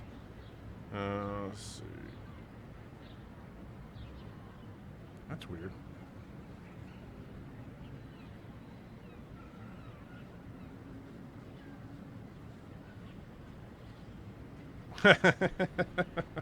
So Mr. Miles just sent me this picture. So it's me as a Klingon, I guess. So thanks, Miles, you jerk. Or is that me or is that Bird? I can't tell. Oh, man. Beloved, don't give Bird of Prey 5. I know that you're going to give him a freaking phaser. That's a bad idea. Let's see. I made it to Captain and got the Enterprise E and lost interest. You see, I want to make it to Admiral. I don't know what the height... I've never gotten a character. I've never leveled up a character all the way. I got one to Captain, but I don't even remember what I did with him. And let's see. So I think I'm supposed to go in here, right? Yeah. Yeah. Good afternoon, Cadet. What can I do for you? Yes, I have the complete assignment list here. Let's see. Interesting. Report to Captain Taggart. He's in the office he doesn't behind have an assignment for you. You have to go talk to Captain Taggart. You're going to have to ask him. The direction of your objectives also objects you can interact with have a glow around them. Press F to interact with a doorbell to notify Captain. So I guess we're going to talk to Captain Taggart. He bird of prey is in trouble. Oh, and it just oh yeah, allow access. Okay, that was weird. Come on. And the game crashed. Well, I guess that's it for today. Processing crash data. Well, I guess we're done for now. So. Oh man, actually, yeah. So I'm gonna have to play around with that a little bit and see. Well, we're gonna see if we can get Bird of Prey to actually get on a ship on our next live stream. And in the meantime, guys, I'm gonna wrap it up because it's time for dinner. Miss Sandchecker was just texting me a couple minutes ago, reminding me that we got to eat dinner, and then we're gonna go see the movie in a couple hours. So I will post a video in at about 3 o'clock in the morning or so, giving our initial thoughts of the game, and then we'll go from there. So thanks, guys, for hanging out with me. I truly appreciate it. It was a lot of fun. And don't forget that Bird of Prey 5 does, in fact, cheat at everything he does. It's a fact.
You son of a bitch, anti-tracker!